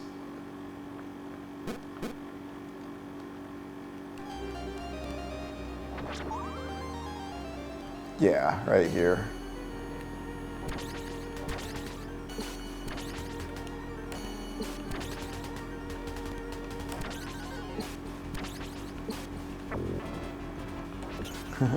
She hatched.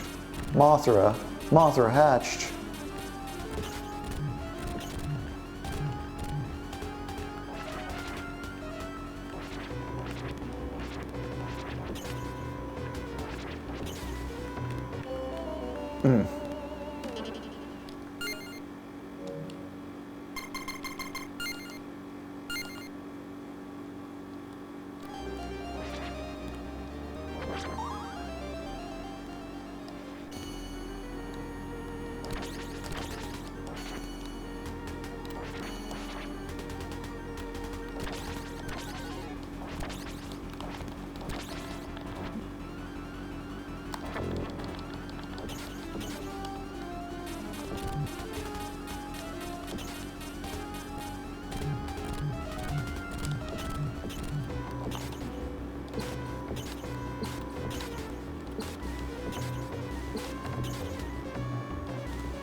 The way the sphere hits your own body on death is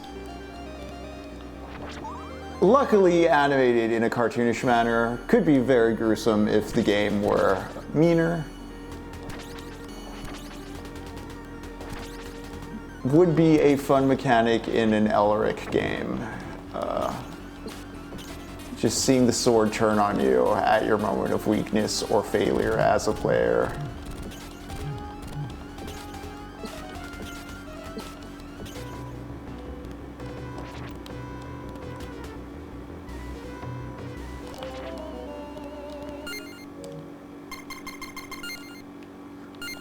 Oh no, is this the boss that does it? Is this the boss that breaks me?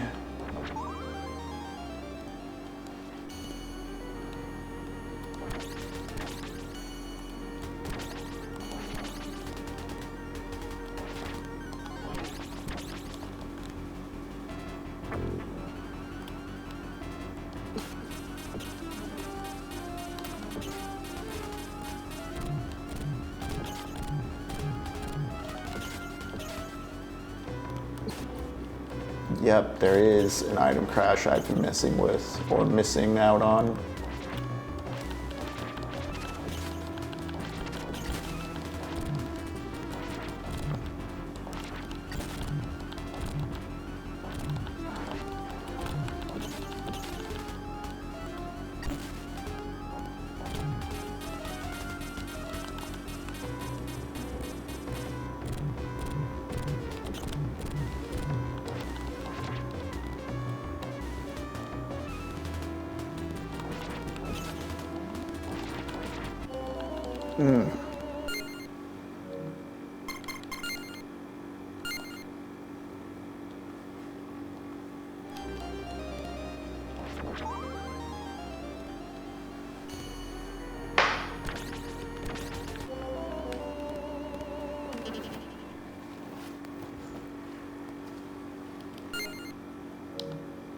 I was distracted by some sort of cord move somewhere, something getting plugged. Nope, everything looks good there.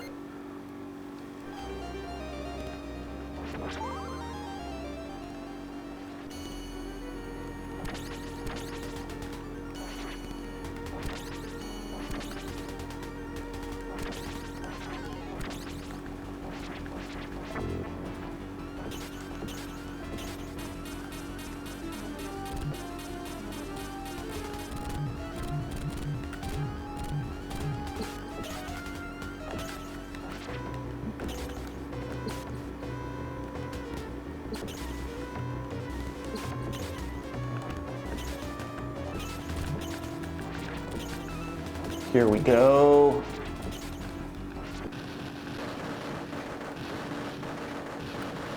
Kaiju vanquished.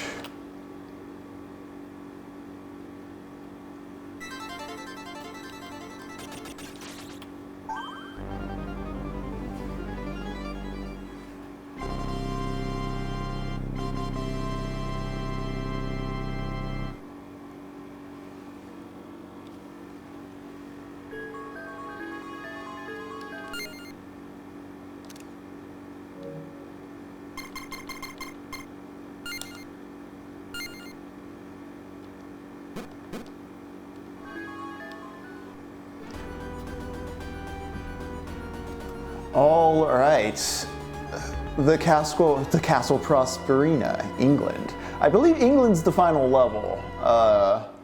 Don't quote me on that, but we have been, yep, final stage start. Let me see what this is like really quick, because I've saved myself into a position where I have 0 lives. If I hit continue,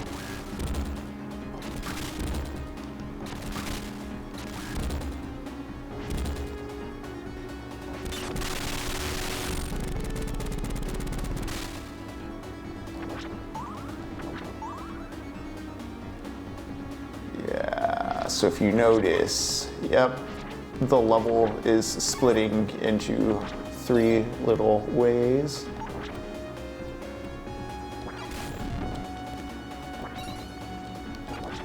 Fun times in Castlevania land.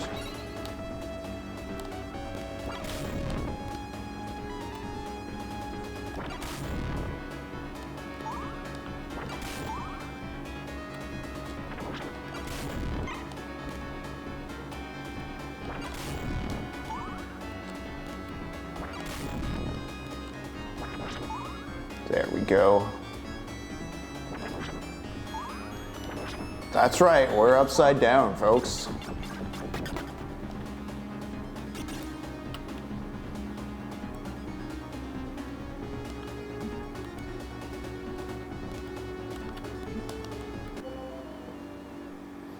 All right, let me see something. Let's see if I just game over. Let me see if I insert the password, what that does as far as my continue situation goes.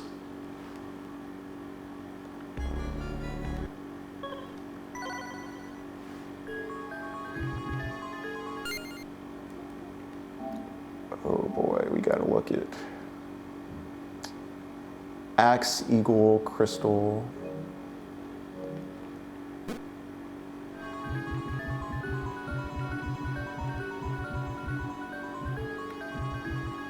How do I?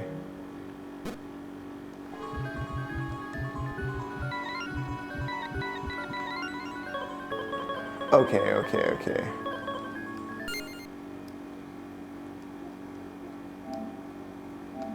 Video games, Axe, Eagle, Crystal.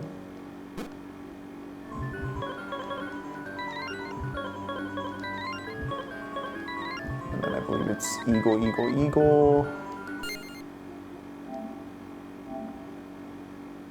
Axe, Axe, Crystal, Crystal, Eagle.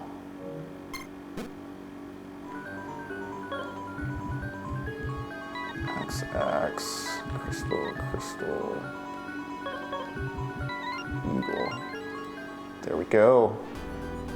We're here at stage 6.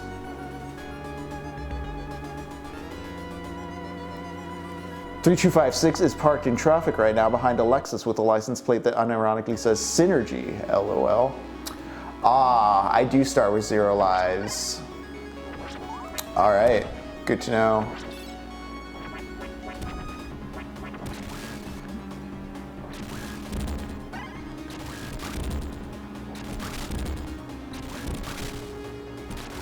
Yeah, I didn't realize this one had a crueler continue system than Rondo or Super.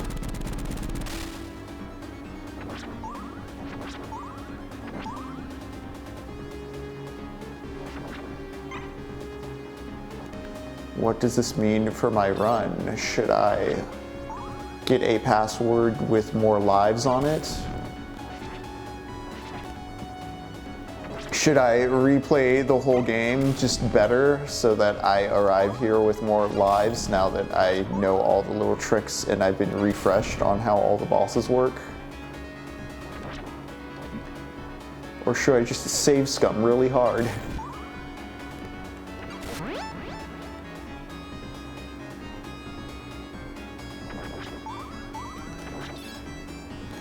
Yeah, Ghost Bro, more World War I games.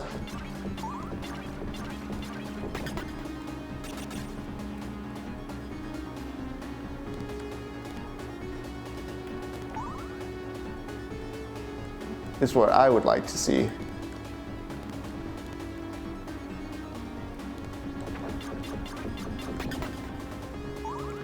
All right, we're through the bad room, the bad room.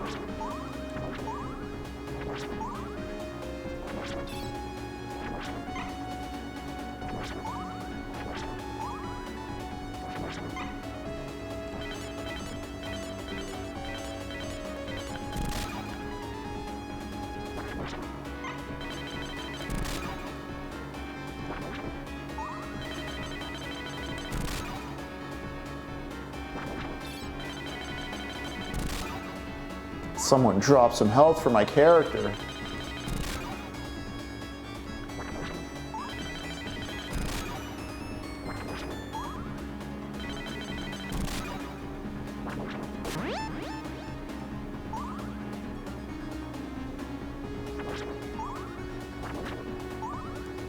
Ho ho.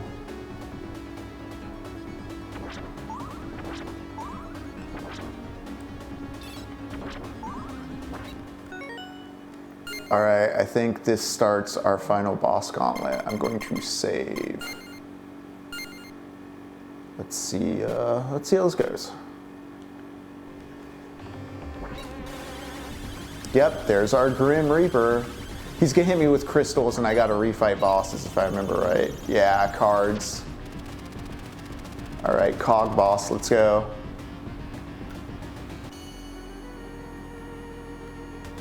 Ah, okay, that's what went out. The green light. Give me just a moment, folks.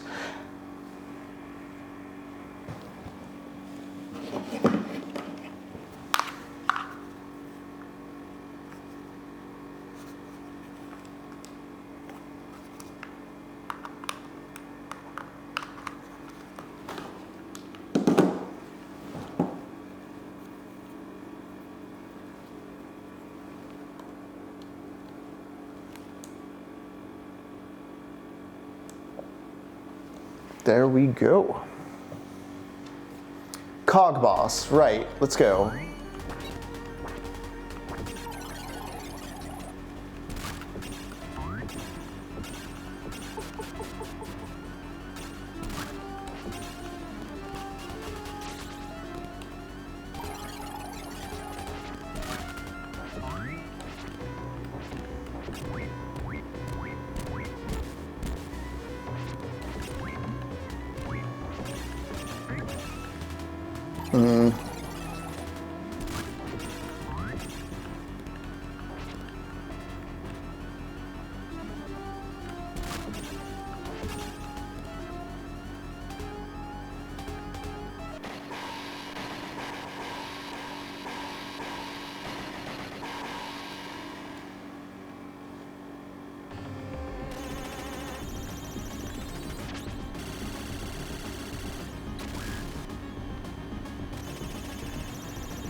Oh boy.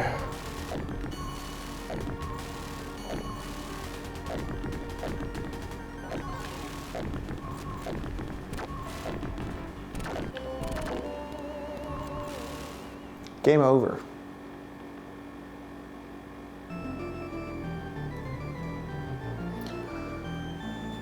The question is, do I resort to getting a password with more lives on it? I will deliberate about this and let the chat give me their input while I try this gauntlet another time.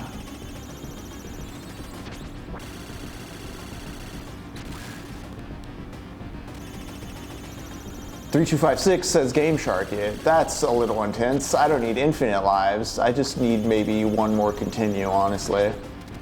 After this gauntlet, I believe I fight Bathory and then I fight Dracula himself. And I remember those fights... I remember them being pretty magical, actually. You can get Bathory in a pretty easy loop. I think Dracula, because I'm playing as Lacard, the jumping also makes dodging his stuff pretty easy.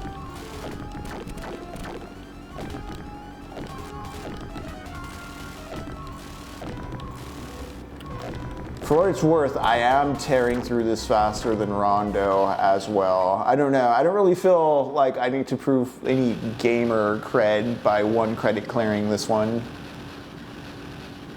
I've enjoyed playing it enough as is, and it's more about using it as a platform to talk about the broader vampire fiction, Salem's Lot, Carmilla, etc.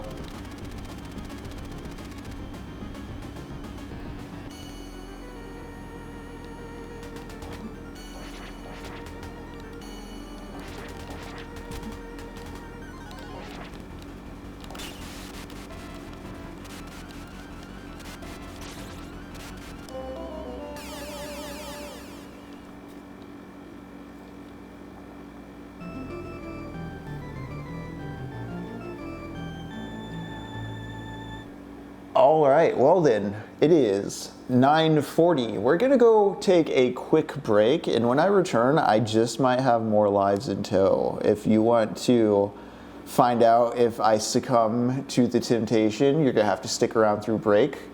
But yeah, this has been Techno Poverty. I'm Henry here playing Castlevania Rondo of Blood, talking a bit about Stephen King's Salem's Lot.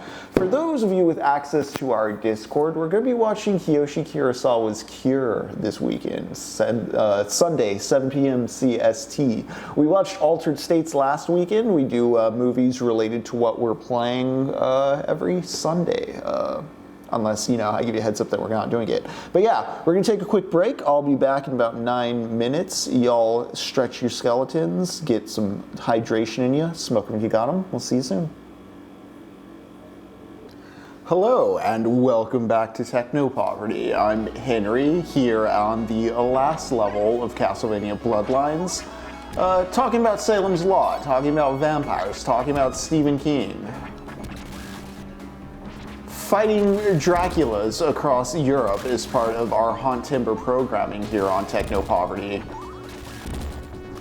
Just to give you a heads up, we will be talking about J.G. Ballard's Kingdom Come after we are done talking about Hermann Hesse, which we're currently working through Narcissus and Goldmund while playing Heartworm. After Heartworm, I'm not yet sure what we're doing, but I just realized that was a 1-up that fell into the pit there, so good to know.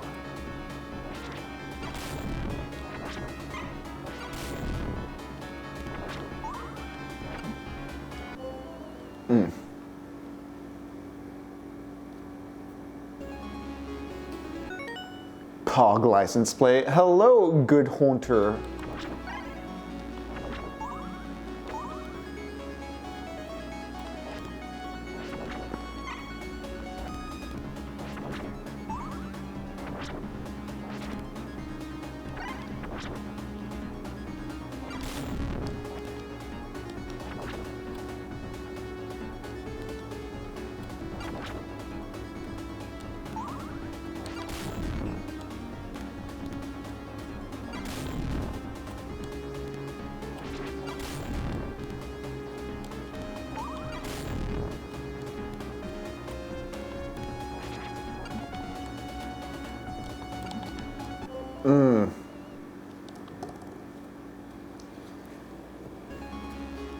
Did I save when I put this rest in? I don't think I did.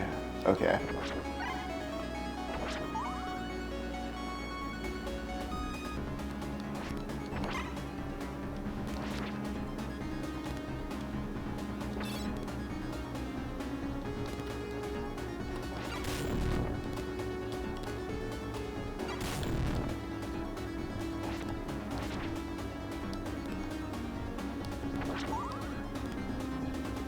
After Kingdom Come, we may also be reading Shirley Jackson's We've Always Lived in the Castle. Also, as I said, Kafka's In the Penal Colony, Borges's The Aelph. Oh, we got plenty continues.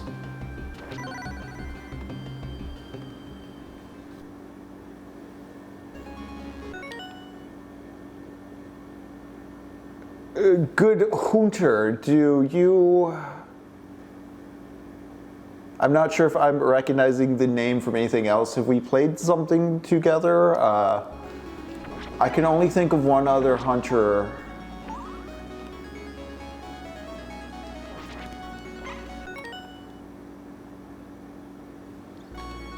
Okay. I did get a notification, Good Hunter, that it was a first-time message when you said hello, so I was welcoming you for the first time, but thank you for joining us. I don't know how you found the stream either, but this is Techno Poverty. I stream video games. I usually tie it with a book that is somehow tangentially related, be it genre, plot, devices, subject matter, etc. Tonight, as part of the spooky season, we're playing Castlevania and talking about some classic vampire literature.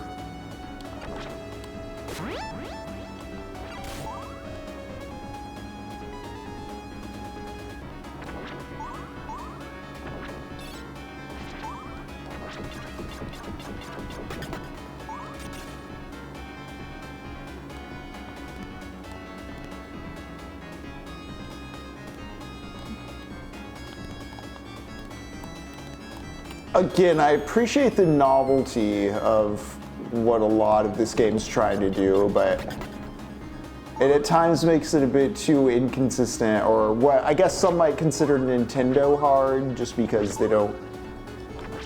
there's not so much of a build as far as the challenges go. It's more like, surprise, here's a new thing.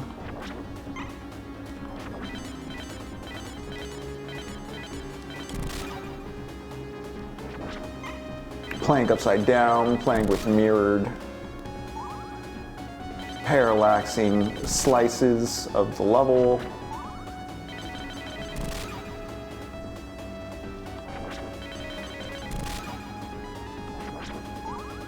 I do like how much redder and browner this color palette is. A lot of rich burgundy libraries you go through and the like.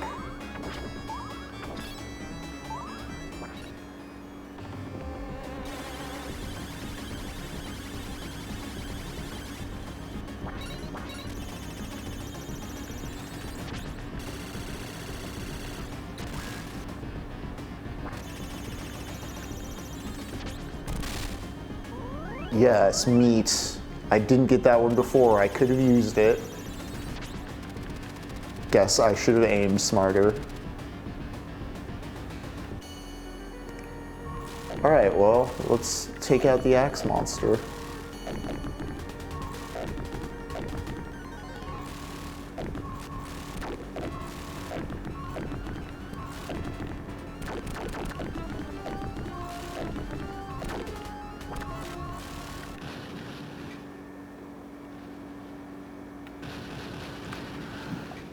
Yes, Good Hunter, I used to do editing for them, as well as I was the off-camera voice on Wisecrack Live as far as the producer on the streams goes. I still edit for Burns' solo channel now. Lux actually hangs out on this stream on Tuesdays, if you remember Lux from Wisecrack. So you may have found me through a Michael Burns shout out, which the Burns bump is real. Thank you, Michael Burns.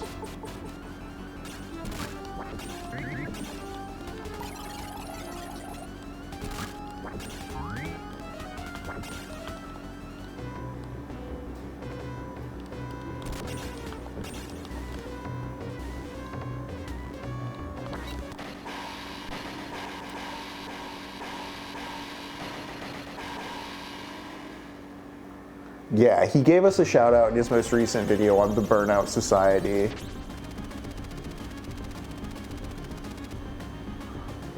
here we go again.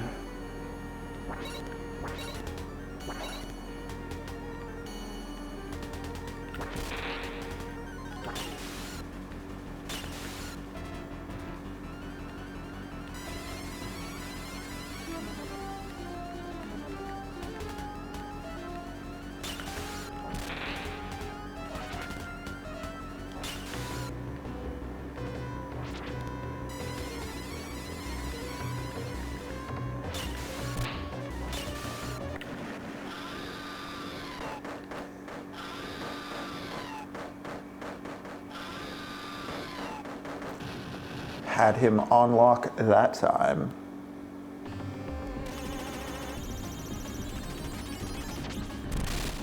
That is great advice about having a bump that burns a ghost bro, but this was the burns bump, a completely different phenomenon.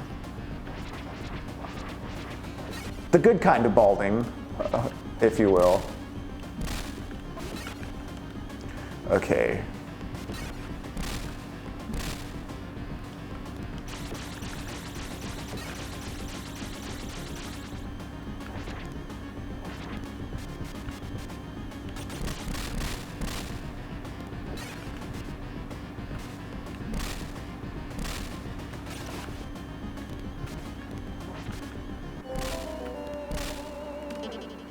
Curses. Curses. I curse you, Grim Reaper. Alright, let's do that again. Maybe I will save when it gets to the actual death confrontation if it didn't checkpoint.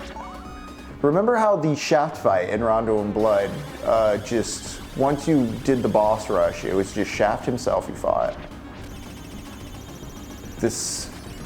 What is the case here? Is it straight to death? Cool.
And that's how you vanquish the Grim Reaper. I like to note this beautiful blood moon that you just see through the balcony here.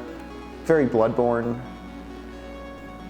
Of course, Castlevania is a huge influence on Bloodborne, obviously.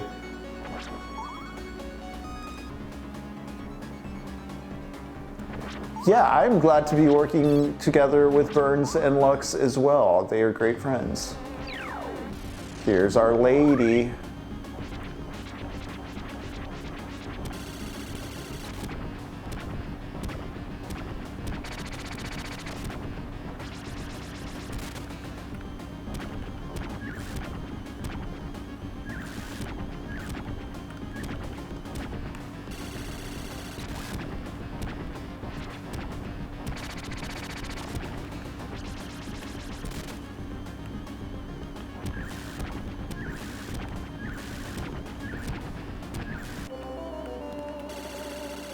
So close. All right.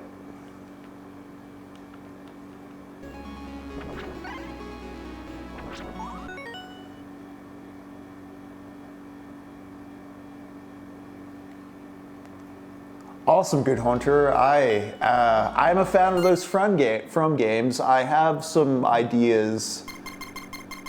Lux and I are planning to run through some of them down the line.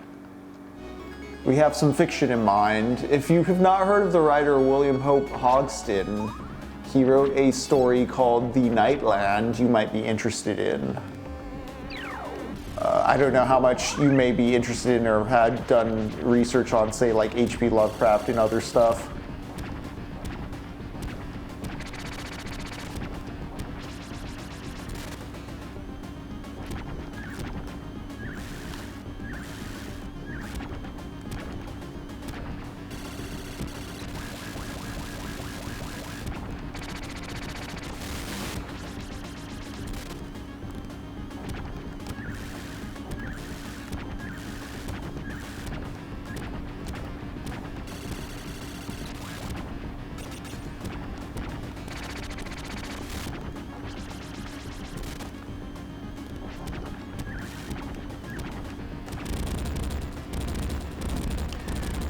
Yeah.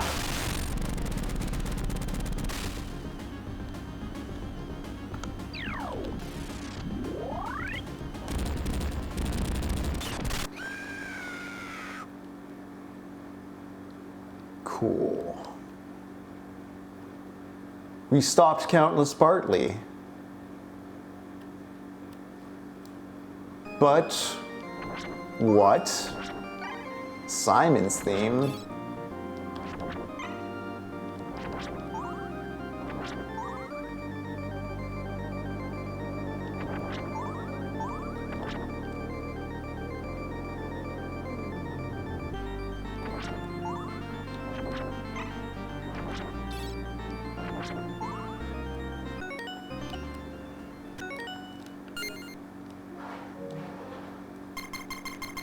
Just save here and see, just in case.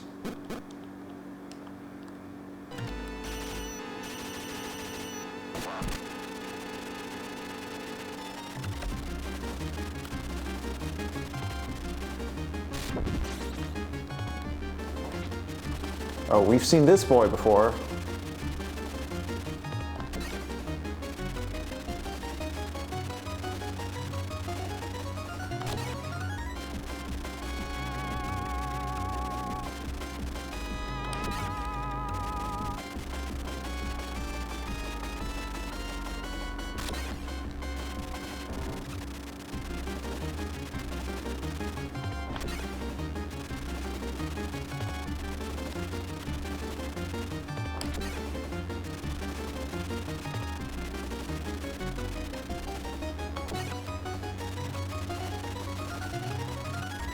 You might say Dracula's a little overplayed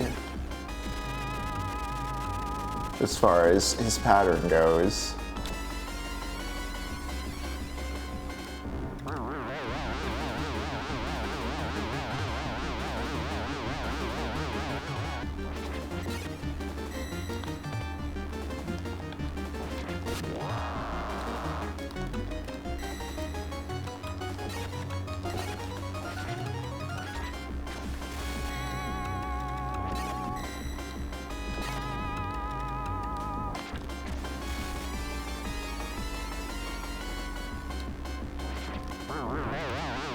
Whoa! Nice, flashy Genesis finale.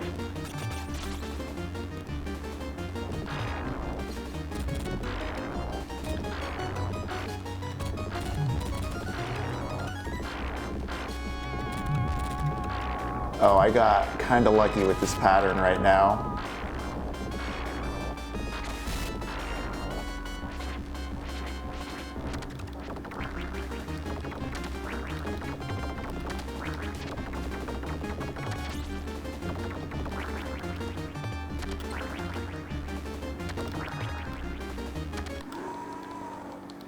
And boom.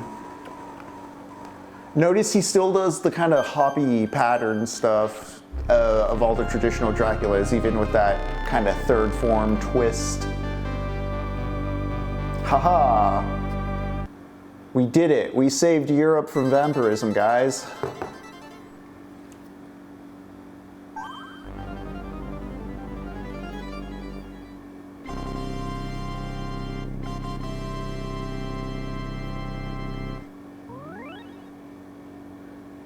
Piano time, guitar time, clap, clap, too. Oh yeah, thank you.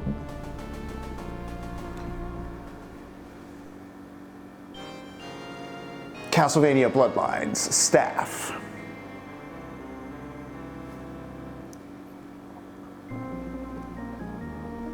You know, I wasn't sure how long this one was gonna run. I was afraid it was gonna be too short, but it looks like it came up just in time, so that's means y'all get a good hearty playthrough of the game in a somewhat timely manner, but it does deprive you of the secret bonus I had in mind, but maybe I'll just save that for another time. It is Hauntember.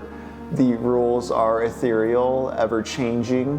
Who knows, there may be a need for an emergency stream in a few weeks. But I am feeling a little better. Maybe my my fatigue from Rondo of Blood has been alleviated. I'll see what time I wake up tomorrow morning. Hopefully it's before noon. Glad we got a second stake in Dracula, just to make sure for Hauntember, you know?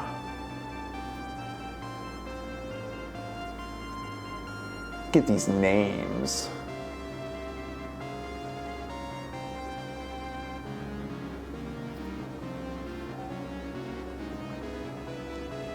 The whole Mothra sprite, though, especially with her hatching from the Palace of Versailles, the Princess of Moss, excellent.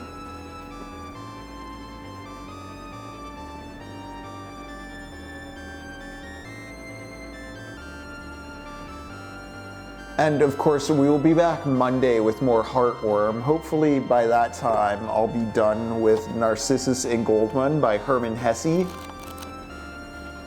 About halfway into that right now. For those of you who aren't familiar, Narcissus and Goldmund, oops.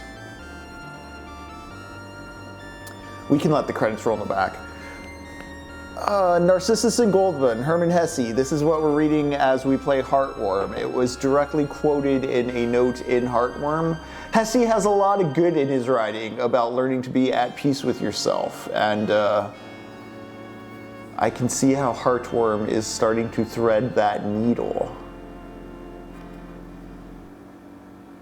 Jacob will be back with us where our regular programming. Good Hunter, the book I mentioned earlier when it came to Bloodborne and all that was The Nightland by William Hope Hodgson. It is sometimes called like a dark romance or a gothic romance. But yeah, look into that, and if you haven't heard of Lord Dunsany, I'd suggest looking into some of the works of the Lord Dunsany. If you like Castlevania, if you like Bloodborne, Souls games, all that, there's a short story by Lord Dunsany called The Fortress Unvanquishable, Save for Saknuth. It is a very straightforward swords and sorcery short story from early 1900s. I think it's like 1912 if I remember correctly. But you can find it online on like Wiki Commons. If you just punch in Lord Dunsany, The Fortress Unvanquishable, it's sometimes shortened as. That is a very fun swords and sorcery read. There's a few weird fiction guys I'm a fan of and Lux is a fan of that we're going to be talking a bit about this month coming up, who aren't H.P. Lovecraft. I just like to give people who may only know Lovecraft a bit more flavor as far as who was around at the time, because Lovecraft was very popular because he was very loud. He did a lot of letters to the editor. He was a forum poster of his day. I think he gets a disproportionate amount of credit for a genre filled with far more writers than just Lovecraft himself. So look into Algernon Blackwood, look into Lord Dunsany, William Hope Hodgson, Robert Chambers, The King in Yellow is a great book to look into as well. There's a whole lot out there, but if you stick around or you look through our VODs, we talk about this kind of stuff pretty regularly on the channel. The whole point is to synthesize books and video games and just, you know, approach them in a casual, sociable manner with y'all in the chat. Lux will be here on Tuesday as we play more spooky, horrific stuff, but until then, y'all take care. And that'll be Tuesday at 3 p.m. CST. Mondays and Thursdays, 7:30 p.m. CST, of course. I'm not going to let y'all know what we're doing with Lux as far as the spooky story stuff goes, but tune in Tuesday for a surprise. We have some... we're not going to be playing Shin Megami Tensei 3 Nocturne. We're going to play something horror-specific for October. Speaking of Lux, I'm pretty sure Pixel Goblins is going right now. I'm going to go ahead and raid on into them before we finish up here.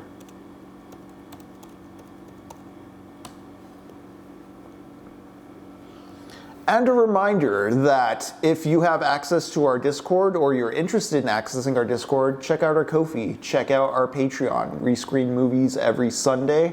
We're going to be watching Kiyoshi Kurosawa's Cure this weekend. That's going to be Sunday, 7 p.m. CST.